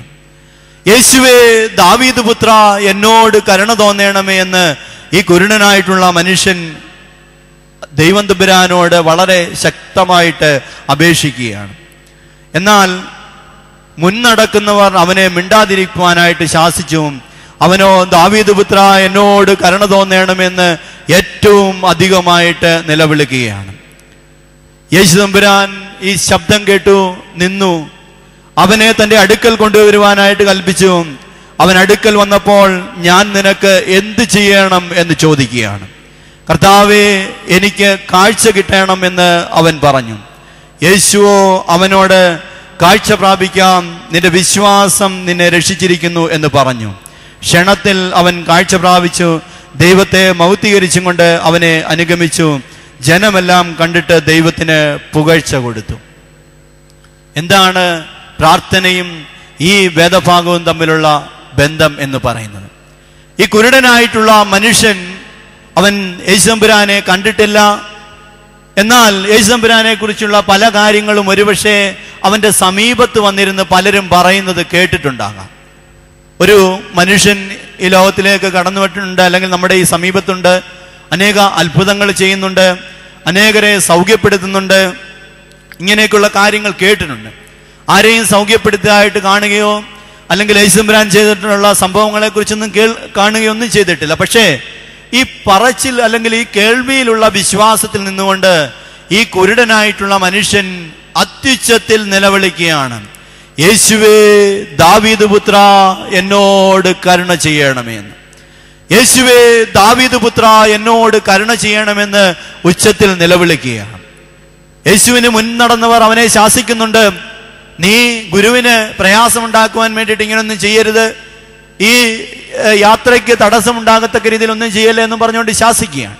എന്നാൽ അത് പറഞ്ഞപ്പോഴും വീണ്ടും കുറച്ചുകൂടി ശക്തമായിട്ട് തന്നെ നിന്നുകൊണ്ട് ഈ കുരുടനായിട്ടുള്ള മനുഷ്യൻ അപേക്ഷിക്കുകയാണ്, യേശുവേ ദാവീദ് പുത്ര എന്നോട് കരുണ ചെയ്യണമേ. യേശുതമ്പുരാൻ ഈ ശബ്ദം കേട്ടു, അവിടെ നിന്നു ഈ കുരുടനായിട്ടുള്ള മനുഷ്യനോട് സൗഖ്യം നൽകുവാൻ, അല്ലെങ്കിൽ കുരുടനായിട്ടുള്ള മനുഷ്യന് സൗഖ്യം നൽകുകയാണ്. അവിടെ പറയുന്നത് ഇപ്രകാരമാണ്: യേശു അവനോട്, കാഴ്ച പ്രാപിക്കാം, നിന്റെ വിശ്വാസം നിന്നെ രക്ഷിച്ചിരിക്കുന്നു എന്ന് പറഞ്ഞു. യേശു അവനോട് പറയുകയാണ്, കാഴ്ച പ്രാപിക്കാം, നിന്റെ വിശ്വാസം നിന്നെ രക്ഷിച്ചിരിക്കുന്നു എന്ന് പറയുകയാണ്. കുരുടനായിട്ടുള്ള മനുഷ്യൻ ദൈവത്തിന്റെ സന്നിധിയിൽ അപേക്ഷിച്ച് പ്രാർത്ഥിച്ചപ്പോൾ അവന് കാഴ്ച ലഭിക്കുകയാണ്. പറയുന്ന ഒരു കാര്യം ഇവിടെ പ്രത്യേകം നമ്മൾ ശ്രദ്ധിക്കണം. അവന്റെ വിശ്വാസം കണ്ടിട്ട് അവന് കാഴ്ച ലഭിക്കുകയാണ്. നമ്മൾ ഈ ദൈവസന്നിധിയിൽ ആയിരിക്കുമ്പോൾ ഓർക്കുക, ദൈവത്തോട് നമ്മൾ പ്രാർത്ഥിക്കുമ്പോൾ നമ്മുടെ വിശ്വാസം എപ്രകാരമാണ്, ഏത് രീതിയിലാണ് നമ്മൾ ദൈവത്തോട് അപേക്ഷിക്കുന്നത്? ആ കുരുടനായിട്ടുള്ള മനുഷ്യനൊരു വിശ്വാസം ഉണ്ടായിരുന്നു. യാചിക്കേണ്ടതായിട്ടുള്ള വ്യക്തിയോടാണ് ഞാൻ യാചിക്കുന്നത്. ഞാൻ യാചിച്ചു കഴിഞ്ഞാൽ എനിക്ക് മറുപടി ലഭിക്കുന്ന ഒരു വ്യക്തിയോടാണ് ഞാൻ യാചിക്കുന്നത്. അതുകൊണ്ട് എൻ്റെ യാചനയ്ക്ക് മറുപടി ലഭിക്കും, എൻ്റെ അപേക്ഷയ്ക്ക് മറുപടി ലഭിക്കുമെന്ന് ഈ മനുഷ്യന് പൂർണ്ണമായിട്ടുള്ള വിശ്വാസമുണ്ടായിരുന്നു. ആ വിശ്വാസം ദൈവം തമ്പുരാൻ പരിഗണിച്ചു. ആ വിശ്വാസത്തിന്റെ ഫലമായിട്ട് ദൈവം തമ്പുരാന് ആ മനുഷ്യന് ദൈവം തമ്പുരാൻ കാഴ്ച നൽകുകയാണ്. അവന്റെ വിശ്വാസം കണ്ടിട്ട് യേശു തമ്പുരാൻ അവന് കാഴ്ച നൽകി. എന്നെ കേൾക്കുന്ന പ്രിയ സഹോദരി സഹോദരങ്ങളെ, മാതാപിതാക്കന്മാരെ, നമ്മൾ ഈ സന്നിധിയിലായിരിക്കുമ്പോൾ എത്രത്തോളം വിശ്വാസത്തോടു കൂടിയാണ് ഈ സ്ഥലത്തേക്ക്, ഈ ആലയത്തിലേക്ക് നമ്മൾ കടന്നു വന്നിരിക്കുന്നത്. നമ്മൾ ഭവനത്തിൽ നിന്ന് ഇവിടേക്ക് വരുവാനായിട്ട് ആഗ്രഹിച്ചപ്പോൾ, നമ്മുടെ സങ്കടയാചനകളെ ദൈവമുമ്പാകെ സമർപ്പിക്കുവാനായിട്ട് ആഗ്രഹിച്ചപ്പോൾ മനസ്സുകൊണ്ട് ഒരു നിശ്ചയമുണ്ടായിട്ടുണ്ടോ? ഞാൻ സമർപ്പിക്കുന്നതായിട്ടുള്ള എൻ്റെ പ്രാർത്ഥനയ്ക്ക് ദൈവം തമ്പുരാൻ മറുപടി നൽകുമെന്നുള്ളൊരു വിശ്വാസം നമുക്കുണ്ടോ? ഞാൻ പ്രാർത്ഥിക്കുന്നതായിട്ടുള്ള എൻ്റെ അപേക്ഷയ്ക്ക് ദൈവം തമ്പുരാൻ മറുപടി നൽകുമെന്നുള്ളൊരു വിശ്വാസം നമ്മെ ഭരിക്കുന്നുണ്ടോ? ക്രിസ്തീയ വിശ്വാസത്തിൽ അധിഷ്ഠിതമായിട്ട് ദൈവം തമ്പുരാന്റെ അടുക്കലേക്ക് നമ്മൾ, അല്ലെങ്കിൽ ഏത് തരത്തിലുള്ള വിശ്വാസത്തിൽ നിന്നുകൊണ്ടാണെങ്കിലും യേശു തമ്പുരാന്റെ അടുക്കലേക്ക് പരിശുദ്ധ പരിമല തിരുമേനിയുടെ മധ്യസ്ഥതയിൽ അധിഷ്ഠിതമായിട്ട് നമ്മൾ കടന്നു വന്നിരിക്കുമ്പോൾ ഓർക്കുക, നമ്മുടെ പ്രാർത്ഥനയ്ക്ക് മറുപടി ലഭിക്കുമെന്നുള്ള വിശ്വാസം നമ്മെ ഭരിക്കണം. നമ്മുടെ പ്രാർത്ഥനയ്ക്ക് മറുപടി ലഭിക്കുമെന്നുള്ള ഒരു വിശ്വാസം നമ്മെ ഭരിക്കണം. അതിന് നിരന്തരമായിട്ടുള്ള പ്രാർത്ഥന ആവശ്യമാണ്. യാക്കോബ് ദൂതനോട് മല്ലടിച്ചതുപോലെ, നീ എന്നെ അനുഗ്രഹിച്ചല്ലാതെ ഞാൻ നിന്നെ വിടുകയില്ല, നീ എന്നെ അനുഗ്രഹിച്ചല്ലാതെ ഞാൻ നിന്നെ വിടുകയില്ല എന്ന് പറഞ്ഞുകൊണ്ട് രാവ് മുഴുവൻ ദൂതനോട് മല്ലടിക്കുകയാണ്. തീർച്ചയായിട്ടും ആ അനുഗ്രഹത്തിനെ യാക്കോബിന് പ്രാപിക്കുവാനായിട്ട് കഴിഞ്ഞെങ്കിൽ ഞാനും നിങ്ങളും ഓർക്കേണ്ടതാണ്, നമ്മുടെ യാചനയ്ക്കും ദൈവത്തോട് നമ്മൾ സമർപ്പിക്കുന്ന അപേക്ഷയ്ക്കും വിശ്വാസത്തോടു കൂടിയാണ് നമ്മൾ സമർപ്പിക്കുന്നതെങ്കിൽ ആ പ്രാർത്ഥനയ്ക്ക്, അപേക്ഷകൾക്ക് മറുപടി ലഭിക്കും. അനേകര് നമ്മുടെ ചുറ്റുപാടും ഈ വിശ്വാസത്തോടുകൂടി ദൈവസന്നിധിയിലേക്ക് പ്രാർത്ഥിച്ചതിന്റെ ഫലമായിട്ട് മറുപടി ലഭിച്ചതിനെ കുറിച്ചൊക്കെ നമുക്കറിയാം. പക്ഷെ ഒന്ന് ഓർക്കണം, നമ്മുടെ പ്രാർത്ഥന എന്ന് പറയുന്നത് ശരിയായ കാര്യങ്ങൾക്ക് വേണ്ടി ആകണം എന്നുള്ളതും കൂടി ഓർക്കേണ്ടതാണ്. പലപ്പോഴും ചിലരുടെയെങ്കിലും പ്രാർത്ഥന നല്ല കാര്യങ്ങൾക്ക് വേണ്ടി ആയിരിക്കില്ല എന്നുള്ളതാണ്. ചിലപ്പോൾ അത് മറ്റുള്ളവരെ പ്രയാസപ്പെടുത്തുന്നതായിട്ടുള്ള കാര്യങ്ങളാണ്. സഹോദരങ്ങളോട് അല്ലെങ്കിൽ അയൽപ്പക്കക്കാരുള്ള നമ്മുടെ ചില ബന്ധത്തിൻ്റെതായിട്ടുള്ള പ്രശ്നങ്ങളിലൊക്കെ പേരിലാകാം നമ്മുടെ പ്രാർത്ഥന ചിലപ്പോൾ അവർക്ക് പ്രയാസമുണ്ടാകുന്ന രീതിയിലുള്ള പ്രാർത്ഥനകളാകാം. അങ്ങനെയുള്ള പ്രാർത്ഥന നമ്മൾ സമർപ്പിച്ചാൽ അത് ലഭിക്കുമെന്ന് നമ്മൾ ഒരിക്കലും വിചാരിക്കരുത്. കാരണം നമ്മുടെ പ്രാർത്ഥന മറ്റൊരാൾക്ക് പ്രയാസമായി തീരുന്നുണ്ട്. മറ്റൊരാൾക്ക് പ്രയാസമായി തീരുന്ന ഒരു പ്രാർത്ഥനയും സമർപ്പിക്കുവാനായിട്ട് ദൈവത്തിൻ്റെ സന്നിധിയിലേക്ക് നമ്മൾ കടന്നു വരരുത്. നമ്മുടെ പ്രാർത്ഥന നമ്മൾ ഓർക്കുക, അത് മറ്റാർക്കും പ്രയാസമുണ്ടാകുന്നതിനേക്കാൾ ഉപരിയായിട്ട് ആ പ്രയാസം ഞാനും നിങ്ങളും സഹിക്കുന്നതാണ് എന്നുള്ള ചിന്ത നമ്മെ ഭരിക്കണം. മറ്റൊരാൾക്ക് ബുദ്ധിമുട്ടുണ്ടാകുന്നതിനേക്കാൾ നല്ലത് അത് എൻ്റെ ജീവിതത്തിൽ തന്നെ ഞാൻ അനുഭവിക്കുന്നതാണ് എന്നുള്ള ചിന്ത നമ്മെ ഭരിക്കുകയാണെങ്കിൽ അങ്ങനെ ഒരു പ്രാർത്ഥനയ്ക്കായിട്ട് നമ്മൾ ഒരുമ്പെടുകയില്ല എന്നുള്ളത് നമ്മൾ ചിന്തിക്കുക. ദൈവത്തിൻ്റെ സന്നിധിയിലേക്ക് നമ്മൾ അടുത്തു വരുന്നുണ്ടെങ്കിൽ ഇവിടെ പ്രാർത്ഥനയുടെ വിവിധ തലങ്ങൾ നമ്മെ ഓർമ്മിപ്പിക്കുകയാണ്. ഇതിന്റെ ആരംഭത്തിൽ ഓർമ്മിപ്പിച്ചത് ഇപ്രകാരമാണ്: മടുത്തു പോകാതെ എപ്പോഴും പ്രാർത്ഥിക്കണമെന്ന്. വളരെ ശക്തമായിട്ട് ഇന്നത്തെ കാലഘട്ടത്തിൽ നമ്മുടെ തലമുറയെ പഠിപ്പിക്കേണ്ടതായിട്ടുള്ള ഒരു വലിയ സന്ദേശവും ഇത് തന്നെയാണ്. നമ്മുടെ പ്രാർത്ഥന മടുത്തു പോകാതെയുള്ളതായിരിക്കണം. നിരന്തരമായിട്ടുള്ള പ്രാർത്ഥനയായിരിക്കണം നമ്മുടെ ജീവിതത്തിൽ. അത് ഒരുപക്ഷെ അതിനല്പം കാലതാമസം വന്നു കഴിഞ്ഞാൽ ചില ആളുകളെങ്കിലും മറ്റ് കാര്യങ്ങൾക്ക് വേണ്ടി, മറ്റ് വിശ്വാസങ്ങളിലേക്കോ അല്ലെങ്കിൽ മറ്റ് പ്രാർത്ഥനാ രീതികളിലേക്കോ ഒക്കെ തിരിയുന്നതായിട്ട് നമ്മൾ കണ്ടേക്കാം. പക്ഷെ ഓർക്കണം, ദൈവം തമ്പുരാൻ വിചാരിക്കുന്നതായിട്ടുള്ള സമയത്ത്, നമ്മുടെ ജീവിതത്തിൽ പ്രവർത്തിക്കേണ്ടതായിട്ടുള്ള സമയത്ത് തീർച്ചയായിട്ടും പ്രവർത്തിക്കും. അതിനു വേണ്ടിയിട്ട് കാത്തിരിക്കുക എന്നുള്ളതാണ്. അതിനു വേണ്ടിയിട്ട് നമ്മെ തന്നെ പൂർണ്ണമായിട്ട് സമർപ്പിച്ചുകൊണ്ട് ദൈവസന്നിധിയിൽ ആയിരിക്കുക എന്നുള്ളതാണ് തീർച്ചയായിട്ടും നമ്മൾ ഓർക്കേണ്ടതായിട്ടുള്ള കാര്യം എന്ന് പറയുന്നത്. പ്രാർത്ഥന കേൾക്കണമേ കർത്താവേ, എൻ യാചന നൽകണമേ. പ്രാർത്ഥന കേൾക്കണമേ കർത്താവേ, എൻ യാചന നൽകണമേ. പുത്രന്റെ നാമത്തിൽ ചോദിക്കും കാര്യങ്ങൾ, പുത്രന്റെ നാമത്തിൽ ചോദിക്കും കാര്യങ്ങൾ, ഉത്തരം തന്നരുളാമെന്നുള്ളൊരു വാഗ്ദത്തം പോൽ ദയവായി, ഉത്തരം തന്നരുളാമെന്നുള്ളൊരു വാഗ്ദത്തം പോൽ ദയവായി. പ്രാർത്ഥന കേൾക്കണമേ കർത്താവേ, എൻ യാചന നൽകണമേ. വിശുദ്ധ ലൂക്കോസിന്റെ സുവിശേഷം 18-ാം അധ്യായത്തിൽ കൂടി നമ്മൾ ചിന്തിക്കുമ്പോൾ പ്രാർത്ഥനയുടെ വിവിധ തലങ്ങളെ കുറിച്ച് ഇവിടെ ദൈവം തമ്പുരാൻ നമ്മളെ ഉപമകളിൽ കൂടി ഓർമ്മപ്പെടുത്തുകയാണ്. അതിൽ ഏറ്റവും പ്രാധാന്യത്തോടുകൂടി നമ്മെ ഓർമ്മിപ്പിച്ച വിഷയം ഇത് തന്നെയാണ്: മടുത്തു പോകാതെ നമ്മൾ പ്രാർത്ഥിക്കുക എന്നുള്ളതാണ്. വിവിധ സന്ദർഭങ്ങൾ വിശുദ്ധ വേദപുസ്തകത്തിൽ നമ്മളെ അത് ഓർമ്മപ്പെടുത്തുന്നുണ്ട്. ഇസ്രായേൽ ജനത മിസ്രൈം നാട്ടിൽ ആയിരുന്ന അവസരത്തിൽ വളരെയേറെ കഷ്ടത അനുഭവിക്കുന്നുണ്ട്. മിസ്രൈം ജനതയെ കൊണ്ട് വളരെയേറെ ഭാരങ്ങൾ ഇസ്രായേൽ ജനത അനുഭവിക്കുന്നുണ്ട്. എന്നാൽ ഈ കഷ്ടത അനുഭവിക്കുന്നതായിട്ടുള്ള അവസരത്തിൽ ഇസ്രായേൽ ജനത ദൈവത്തോട് പ്രാർത്ഥിക്കുകയാണ്. അവിടെ പറഞ്ഞിരിക്കുന്ന വളരെ വ്യക്തമായിട്ടുള്ള ഒരു കാര്യമെന്ന് പറയുന്നത്, ഇസ്രായേൽ ജനതയുടെ പ്രാർത്ഥനയുടെ ശബ്ദം ദൈവസന്നിധിയിൽ കേട്ടു എന്നുള്ളതാണ്. ഇസ്രായേൽ ജനതയുടെ പ്രാർത്ഥനയുടെ ശബ്ദം ദൈവസന്നിധിയിൽ കേട്ടു. ദൈവം തമ്പുരാൻ ഇസ്രായേൽ ജനതയെ വിമോചിപ്പിക്കുന്നതിന് വേണ്ടി ഒരു നായകനെ ആക്കി വെക്കുകയും ചെയ്യുന്നു. അങ്ങനെയെങ്കിൽ നമ്മൾ ഓർക്കുക, നമ്മുടെ പ്രാർത്ഥനയുടെ ശബ്ദം ദൈവസന്നിധിയിൽ കേൾക്കുന്നുണ്ടോ?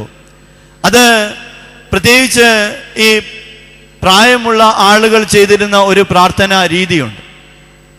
രാത്രിയുടെ യാമങ്ങളിൽ കണ്ണുനീരൊഴുക്കി പ്രാർത്ഥിക്കുക എന്നുള്ളത് വളരെ ശക്തമായ മറുപടി ലഭിക്കുന്ന ഒരു പ്രാർത്ഥനാ ശൈലിയായിരുന്നു അത്. ഇന്ന് നമ്മുടെയൊക്കെ പല കുടുംബങ്ങളും അനുഗ്രഹിക്കപ്പെട്ടതിൻ്റെ പ്രധാനപ്പെട്ട കാരണമെന്ന് പറയുന്നത് ആ പഴയകാല മാതാപിതാക്കന്മാർ അല്ലെങ്കിൽ ഇപ്പോൾ വാർദ്ധക്യത്തിലായിരിക്കുന്നവർ രാത്രിയുടെ യാമങ്ങളിൽ കണ്ണുനീരൊഴുക്കി പ്രാർത്ഥിച്ചതാണ്. ഇന്നും പ്രായമുള്ള വ്യക്തികളൊക്കെയുള്ള ചില ഭവനങ്ങളിലെങ്കിലും പുലർകാലഘട്ടങ്ങളിൽ അല്ലെങ്കിൽ രാത്രിയിലൊക്കെ ഒന്ന് എഴുന്നേൽക്കുകയാണെങ്കിൽ അവരുടെ മുറിയിൽ നിന്ന് കരച്ചിലിൻ്റെ ശബ്ദം കേൾക്കുവാനായിട്ട് ഇടയാവും, പ്രാർത്ഥനയുടെ ശബ്ദം കേൾക്കുവാനായിട്ട് ഇടയാകും. ഇന്ന് ചിലരെങ്കിലും ചിന്തിക്കുന്നുണ്ട്, എനിക്ക് ലഭിച്ച ഈ സമ്പത്ത്, എനിക്ക് ലഭിച്ചിട്ടുള്ള ഈ വസ്തുവകൾ, ഇതെല്ലാം എൻ്റെ പ്രാർത്ഥനയുടെ ഫലമാണെന്ന് ചിന്തിക്കുന്ന സമൂഹമുണ്ടാകാം. പക്ഷേ ഓർക്കുക, ഇന്ന് നമ്മൾ ഈ കാണുന്ന സമ്പൽ സമൃദ്ധിയും ഇന്ന് നമുക്ക് ഈ ലഭിച്ചിരിക്കുന്ന അനുഗ്രഹങ്ങളൊന്നും നമ്മുടെ ഇന്നിൻ്റെ പ്രാർത്ഥനയുടെ ഫലമല്ല. അതെന്ത് കാര്യത്തിലാണെങ്കിലും നമ്മൾ ചിന്തിച്ചു വേണം. നമ്മൾ പല കാര്യങ്ങളും ചെയ്യുമ്പോൾ അതിൻ്റെ ഫലം ഉടൻ ലഭിക്കുക എന്നുള്ളതല്ല, അതിൻ്റെ ഫലം ലഭിക്കുന്നതിന് വേണ്ടി കാലതാമസം ഉണ്ടായേക്കാം. എന്ന് പറഞ്ഞതുപോലെ തന്നെ നമ്മുടെ പൂർവ്വപിതാക്കന്മാർ കണ്ണുനീരൊഴുക്കി പ്രാർത്ഥിച്ചതിൻ്റെ ഫലമാണ് ഇന്ന് നമ്മൾ അനുഭവിക്കുന്നത്. അവരുടെ പ്രാർത്ഥനയുടെ ഫലമായിട്ട്, കണ്ണുനീരിന്റെ ഫലമായിട്ട് ലഭിച്ച അനുഗ്രഹങ്ങളാണ് നമ്മൾ ഇന്ന് പ്രാപിച്ചുകൊണ്ട് മുൻപോട്ട് പോകുന്നത് എന്നുള്ളത് ഓർക്കുക. നിരന്തരമായിട്ട് പ്രാർത്ഥിക്കുന്ന അനുഭവം നമ്മുടെയൊക്കെ ഭവനങ്ങളിൽ ഉണ്ടായിരുന്നു. ഇന്ന് വരും തലമുറയ്ക്ക് വേണ്ടി ഒരു നല്ല പ്രാർത്ഥനാ ശൈലി നൽകുവാൻ തക്കവണ്ണം നമുക്ക് കഴിയുന്നുണ്ടോ? നമ്മുടെ കുടുംബങ്ങളിൽ ഈ പ്രാർത്ഥനകൾ കുറഞ്ഞു പോകുന്നുണ്ടോ എന്നുള്ളത് ചിന്തിക്കണം. പല ഭാരങ്ങളും പല പ്രയാസങ്ങളും അനുഭവിക്കുന്നവരെ ഓർത്തു നോക്കുക. ഇടക്കാലഘട്ടങ്ങളിലെങ്കിലും ദൈവത്തിൽ നിന്ന് ഒന്ന് മാറിപ്പോകുന്ന അനുഭവം നമ്മുടെ ജീവിതത്തിൽ ഉണ്ടായിട്ടുണ്ടോ? ദൈവം തമ്പുരാൻ കുറേയേറെ അനുഗ്രഹങ്ങളും സമ്പൽ സമൃദ്ധിയും ഒക്കെ നൽകിയപ്പോൾ ദൈവത്തിൽ നിന്ന് അകന്ന് പോകുന്ന രീതി, ആരാധനയോടുള്ള നമ്മുടെ സംസർഗത്തിലുള്ള കുറവ്, കുടുംബ പ്രാർത്ഥനയിലുള്ള കുറവ്, മറ്റുള്ളവരുള്ള ബന്ധത്തിലുള്ള ആ സ്നേഹബന്ധത്തിലുള്ള കുറവ്, ഇതൊക്കെ ഉണ്ടായിട്ടുണ്ടോ എന്നുള്ളത് നമ്മൾ ഓർക്കണം. യേശു തമ്പുരാൻ പറയുന്നു, ബലിപീഠത്തിൽ വഴിപാട് സമർപ്പിക്കുവാനായിട്ട് നമ്മൾ കടന്നു വരുമ്പോൾ നമ്മുടെ സഹോദരന് നമ്മോട് വിരോധമുണ്ടെന്ന് തോന്നിയാൽ, നമുക്ക് ആരോടെങ്കിലും വിരോധമുണ്ട് എന്നുള്ളതല്ല, അതിനേക്കാൾ ഉപരിയായിട്ട് നമ്മുടെ സഹോദരന് നമ്മോട് വിരോധമുണ്ട് എന്ന് തോന്നിയാൽ വഴിപാട് അവിടെ വെച്ചിട്ട് സഹോദരനോട് ആദ്യം നിരന്നു കൊള്ളുക, അതിനുശേഷം ഒന്ന് വഴിപാട് സമർപ്പിക്കുക എന്ന് പറയുന്നു. നമ്മൾ ഓർക്കുക, നമ്മൾ നിരന്തരമായിട്ട് പ്രാർത്ഥിച്ചിട്ടും ചില കാര്യങ്ങൾക്ക് മറുപടി ലഭിക്കുന്നില്ല എങ്കിൽ അതിൻ്റെ കാരണം ചിലപ്പോൾ ഇതുപോലെയുള്ള ചില കുറവായിരിക്കാം. മറ്റുള്ളവരോട് സ്നേഹബന്ധം പുലർത്തുവാൻ, നമ്മുടെ സഹോദരനോട് സ്നേഹബന്ധം പുലർത്തുവാനുള്ള നമ്മുടെ പരിമിതികളാകാം. അതുകൊണ്ട് തീർച്ചയായിട്ടും കുറച്ചുകൂടി ദൈവത്തോട് ചേർന്ന് നിന്നുകൊണ്ട് ദൈവം തമ്പുരാൻ നമുക്ക് കാട്ടിത്തന്ന ആ സ്നേഹത്തെ മറ്റുള്ളവരിലേക്ക് വ്യാപരിപ്പിക്കുവാൻ തക്കമുള്ള ഒരു പരിശ്രമത്തിൽ നമ്മൾ മുൻപോട്ട് പോകേണ്ടത് ആവശ്യമാണ്. മടുത്തു പോകാതെ നിരന്തരമായിട്ട് പ്രാർത്ഥിക്കാം. പല രീതിയിലുള്ള പ്രതികൂലത ഉണ്ടായി. ചില ആളുകളെങ്കിലും പറയുന്നൊരു കാര്യമുണ്ട്, പ്രാർത്ഥിക്കുവാനായിട്ട് എനിക്ക് പൂർണ്ണമായിട്ട് കഴിയുന്നില്ല. പ്രാർത്ഥിക്കുവാനായിട്ടിരിക്കുമ്പോൾ പലതരത്തിലുള്ള പ്രതികൂലതകൾ എന്നെ ബാധിക്കുകയാണ്. പക്ഷെ ഓർക്കണം, ഇതൊക്കെ അലറുന്ന സിംഹം പോലെ ആരെ വിഴുങ്ങേണ്ടു എന്നുള്ള രീതിയിൽ പിശാച് നമ്മളെ സമീപിക്കുന്നതാണ്. നമ്മുടെ പ്രാർത്ഥനയ്ക്ക് മുടക്കം വരുത്തി, നമ്മുടെ ആരാധനയ്ക്ക് മുടക്കം വരുത്തിക്കൊണ്ട് ദൈവം നമുക്ക് നൽകുവാൻ കഴിയുന്ന, അല്ലെങ്കിൽ ദൈവം നമുക്ക് നൽകുവാനായിട്ട് ആഗ്രഹിക്കുന്ന അനുഗ്രഹത്തിന് തടസ്സമായി നിൽക്കുന്ന കാര്യങ്ങളാണ്. അതുകൊണ്ട് പ്രാർത്ഥന ഒരിക്കലും മുടങ്ങിപ്പോകുവാനായിട്ട് ഇടയാകല്ല. ഒരുപക്ഷെ ചില കാര്യങ്ങളെക്കുറിച്ച് ദൈവസന്നിധിയിൽ അപേക്ഷിച്ചിട്ട് അത് തക്ക സമയത്ത് ലഭിക്കുന്നില്ലെങ്കിൽ നമ്മുടെ മനസ്സിൽ തോന്നുന്ന ഒരു ചോദ്യമുണ്ട്, ഇനിയും എന്തിനു വേണ്ടിയിട്ടാണ് ഈ പ്രാർത്ഥന നമ്മൾ നടത്തുന്നതെന്നൊക്കെ ചിന്തിച്ചേക്കാം. പക്ഷെ അതും ഓർക്കുക, അതും ഒരു പിശാചിന്റെ പണിപ്പുരയായിട്ട് നമ്മുടെ മനസ്സ് മാറുന്നതിന്റെ ലക്ഷണമാണ്. ഒരിക്കലും പിശാചിന്റെ പണിപ്പുരയായി നമ്മുടെ മനസ്സ് ആയിത്തീരുവാനിടയാകല്ലേ. ദൈവത്തിന്റെ സന്നിധിയിൽ ഓർക്കുക, കഴിഞ്ഞ കാലങ്ങളിൽ എൻ്റെ ദൈവം എന്നെ എത്രമാത്രം വഴി നടത്തി. ജീവിതത്തില് ഒത്തിരി പ്രതികൂലത ഉണ്ടായിരുന്ന അവസരത്തിൽ, ജീവിതത്തില് നല്ല ഒരു ഭവനമില്ലാതിരുന്ന അവസരത്തിൽ, ഒരു നല്ല കുടുംബ ജീവിതമില്ലാതിരുന്ന അവസരത്തിൽ ദൈവം തമ്പുരാൻ ഒത്തിരി നന്മകൾ നൽകി, മക്കളെ നൽകി, സമ്പത്ത് നൽകി, അനുഗ്രഹങ്ങൾ നൽകി. ആ ദൈവത്തെ മറന്നുള്ള ഒരു യാത്ര ഒരിക്കലും ഉണ്ടാകരുത്. ആ ദൈവത്തിൽ നിന്ന് അകന്നുള്ള ഒരു ജീവിത ശൈലി ഒരിക്കലും ഉണ്ടാകരുത്. അവിടെയാണ് ജീവിതം അപജയത്തിലേക്ക്, പരാജയത്തിലേക്ക് ആയിത്തീരുന്നത് എന്നുള്ളത് നമ്മൾ ചിന്തിക്കുക. നമ്മുടെ പ്രാർത്ഥന മടുത്തു പോകാത്ത പ്രാർത്ഥനയായി തീരട്ടെ. ആ ന്യായാധിപതി വിധവയായിട്ടുള്ള സ്ത്രീക്ക് ന്യായം നടത്തി കൊടുത്തെങ്കിൽ ദയയുള്ളവനായിട്ടുള്ള, കരുണയുള്ളവനായ ദൈവം തമ്പുരാൻ തീർച്ചയായിട്ടും നമുക്കും നമ്മുടെ അപേക്ഷകൾക്കും മറുപടി നൽകും എന്നുള്ളതിൽ സംശയം വേണ്ട. ആ പൂർണ്ണമായ വിശ്വാസത്തോടുകൂടി ദൈവസന്നിധിയിലേക്ക് നമുക്ക് അടുത്തു വരാം. രണ്ടാമത്തെ ചിന്ത ഇപ്രകാരമായിരുന്നു, ആ പരീശനെ പോലെ ആയിത്തീരാതെ ചുങ്കക്കാരനെ പോലെ പാപിയായ എന്നോട് കരുണ ചെയ്യണമേ. പൂർണ്ണനായിട്ടുള്ള മനുഷ്യർ ഉണ്ടോ എന്ന് ചോദിച്ചു കഴിഞ്ഞാൽ വളരെ പരിമിതമായിട്ടുള്ള ഉത്തരമേ ലഭിക്കുകയുള്ളൂ. എല്ലാ മനുഷ്യനും ഏതെങ്കിലും തരത്തിലുള്ള കുറവുകളുള്ള വ്യക്തികളാകാം. പക്ഷേ ചുങ്കക്കാരനെ പോലെ ദൈവത്തിന്റെ സന്നിധിയിലേക്ക് അടുത്തു വന്നിട്ട് പാപിയായ എന്നോട് കരുണ ചെയ്യണമെന്ന് നമ്മളെ തന്നെ സമർപ്പിക്കുമ്പോൾ തീർച്ചയായിട്ടും നമ്മുടെ പ്രാർത്ഥനയ്ക്ക് മറുപടി ലഭിക്കും. മൂന്നാമതായിട്ട് ഓർമ്മിപ്പിക്കുന്നു, ശിശുക്കളെ പോലെ നിഷ്കളങ്കതയുള്ളവരായിട്ട് ദൈവസന്നിധിയിലേക്ക് അടുത്തു വരിക. ശിശുക്കളെ പോലെ നിഷ്കളങ്കതയുള്ളവരായി തീരുവാൻ തക്കവണ്ണം നമുക്ക് കഴിയണം. വീണ്ടും ആ പ്രമാണിയെ പോലെ ആകരുത് എന്നുള്ളതും ഇവിടെ ഓർമ്മിപ്പിക്കുന്നുണ്ട്. നമുക്കുള്ളതിൽ അല്പമെങ്കിലും പ്രയാസപ്പെടുന്നവർക്ക് നൽകുവാൻ തക്കവണ്ണം നമുക്ക് കഴിയണം. വീണ്ടും ഇവിടെ ഓർമ്മിപ്പിക്കുന്നു, ആ കുരുടനായിട്ടുള്ള മനുഷ്യനെ പോലെ പൂർണ്ണ വിശ്വാസത്തോടുകൂടി യേശുവേ ദാവീദ് പുത്ര എന്നോട് കരുണ ചെയ്യണമെന്നുള്ള പൂർണ്ണ വിശ്വാസത്തോടുകൂടി നമ്മെ തന്നെ ദൈവത്തിന്റെ സന്നിധിയിൽ സമർപ്പിക്കുവാൻ നമുക്ക് കഴിയണം.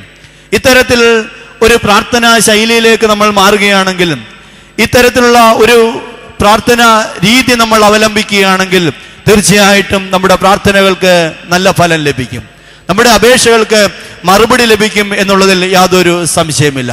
അതുകൊണ്ട് ദൈവത്തിന്റെ മുമ്പാകെ നമ്മെ തന്നെ സമർപ്പിക്കാം. ഈ ദിവസം ഈ പരിശുദ്ധമായിട്ടുള്ള ആലയത്തിൽ, പ്രത്യേകിച്ച് പരിശുദ്ധ പരിമല തിരുമേനിയുടെ സാന്നിധ്യത്താൽ അനുഗ്രഹീതമായിട്ടുള്ള ഈ പരിശുദ്ധ ആലയത്തിലായിരിക്കുവാൻ തക്കവണ്ണം ദൈവം തമ്പുരാൻ നമ്മെ ഇടയാക്കിയെങ്കിൽ തീർച്ചയായിട്ടും സങ്കടത്തോടുകൂടി കടന്നു വന്ന ആരും ആശ്വാസമില്ലാതെ കടന്നു പോകേണ്ട അനുഭവം ഉണ്ടാകുകയില്ല. ഉറച്ച് വിശ്വസിക്കുക, ഞങ്ങളുടെ അപേക്ഷകൾക്ക് ദൈവം തമ്പുരാൻ മറുപടി നൽകുമെന്ന് ഉറച്ച് വിശ്വസിക്കുക. നമ്മെ തന്നെ ദൈവത്തിന്റെ മുമ്പാകെ സമർപ്പിച്ച് നമുക്ക് തലകൾ വണക്കി ഈ അവസരത്തിൽ പ്രാർത്ഥിക്കാം. ഞങ്ങളെ പരിപാലിക്കുന്ന ഞങ്ങളുടെ സ്വർഗീയ പിതാവാം ദൈവമേ, ഈ ദിവസം നിന്റെ ആലയത്തിലായിരിക്കുവാൻ തക്കവണ്ണം ഞങ്ങളെ തന്നെ നിന്റെ തിരുമുമ്പാകെ സമർപ്പിക്കുവാൻ തക്കവണ്ണം, ഞങ്ങളുടെ സങ്കടയാചനകളെ നിന്റെ മുമ്പാകെ സമർപ്പിക്കുവാൻ തക്കവണ്ണം ഈ ദിവസം ഞങ്ങൾ ആഗ്രഹിച്ച് നിന്റെ മുമ്പാകെ കടന്നു വന്നുവല്ലോ.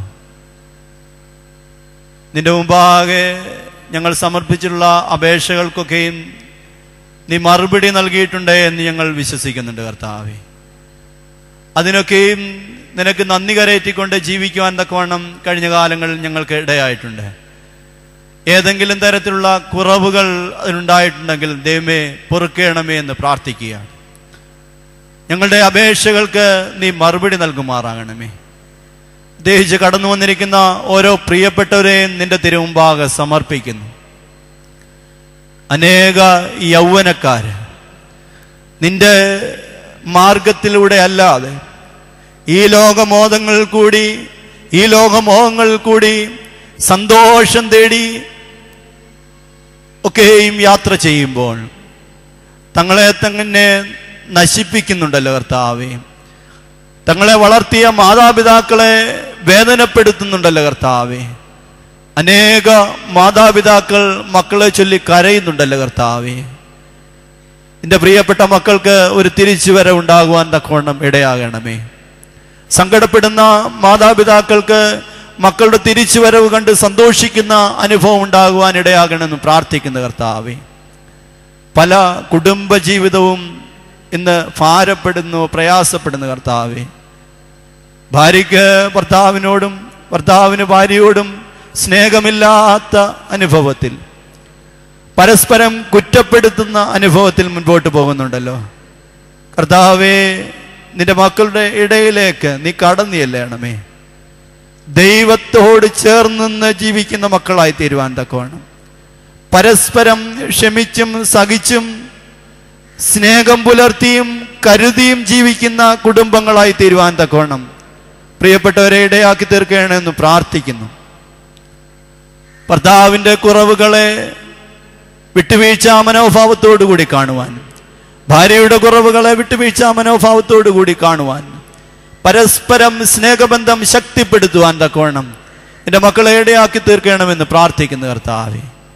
വാർദ്ധക്യത്തിലായിരിക്കുന്നവരെ തിരുമുമ്പാകെ സമർപ്പിക്കുന്നു.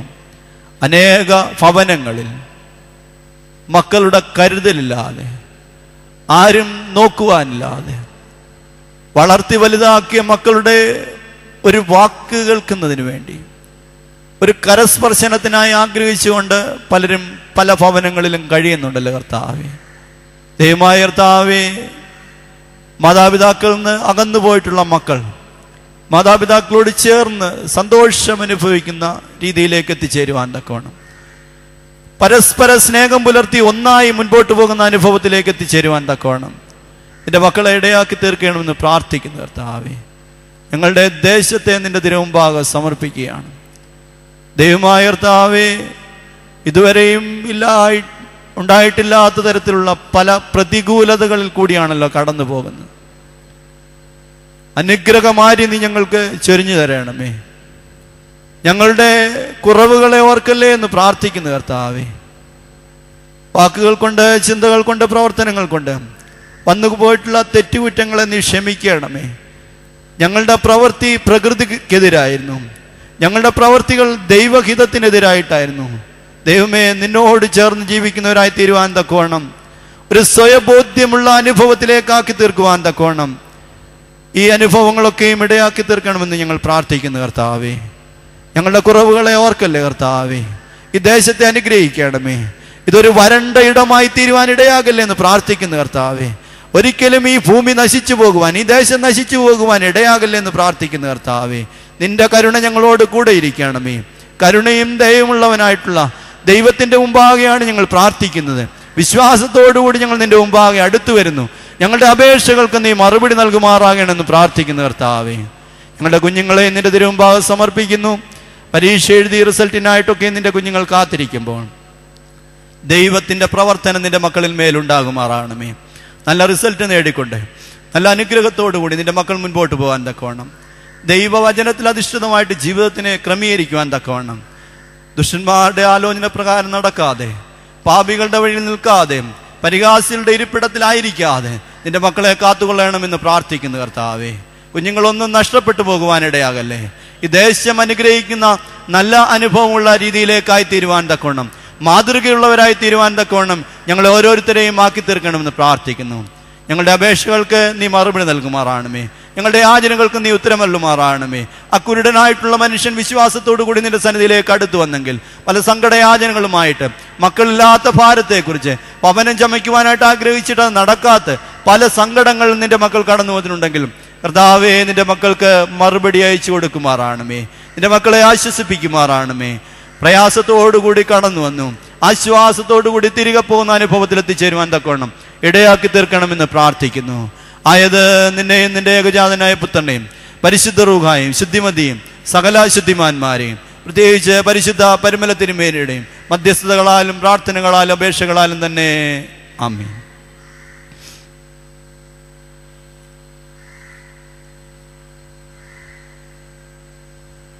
ദൈവകൃപയിൽ ഞാൻ ആശ്രയിച്ച് അവൻ വഴികളെ ഞാൻ അറിഞ്ഞ്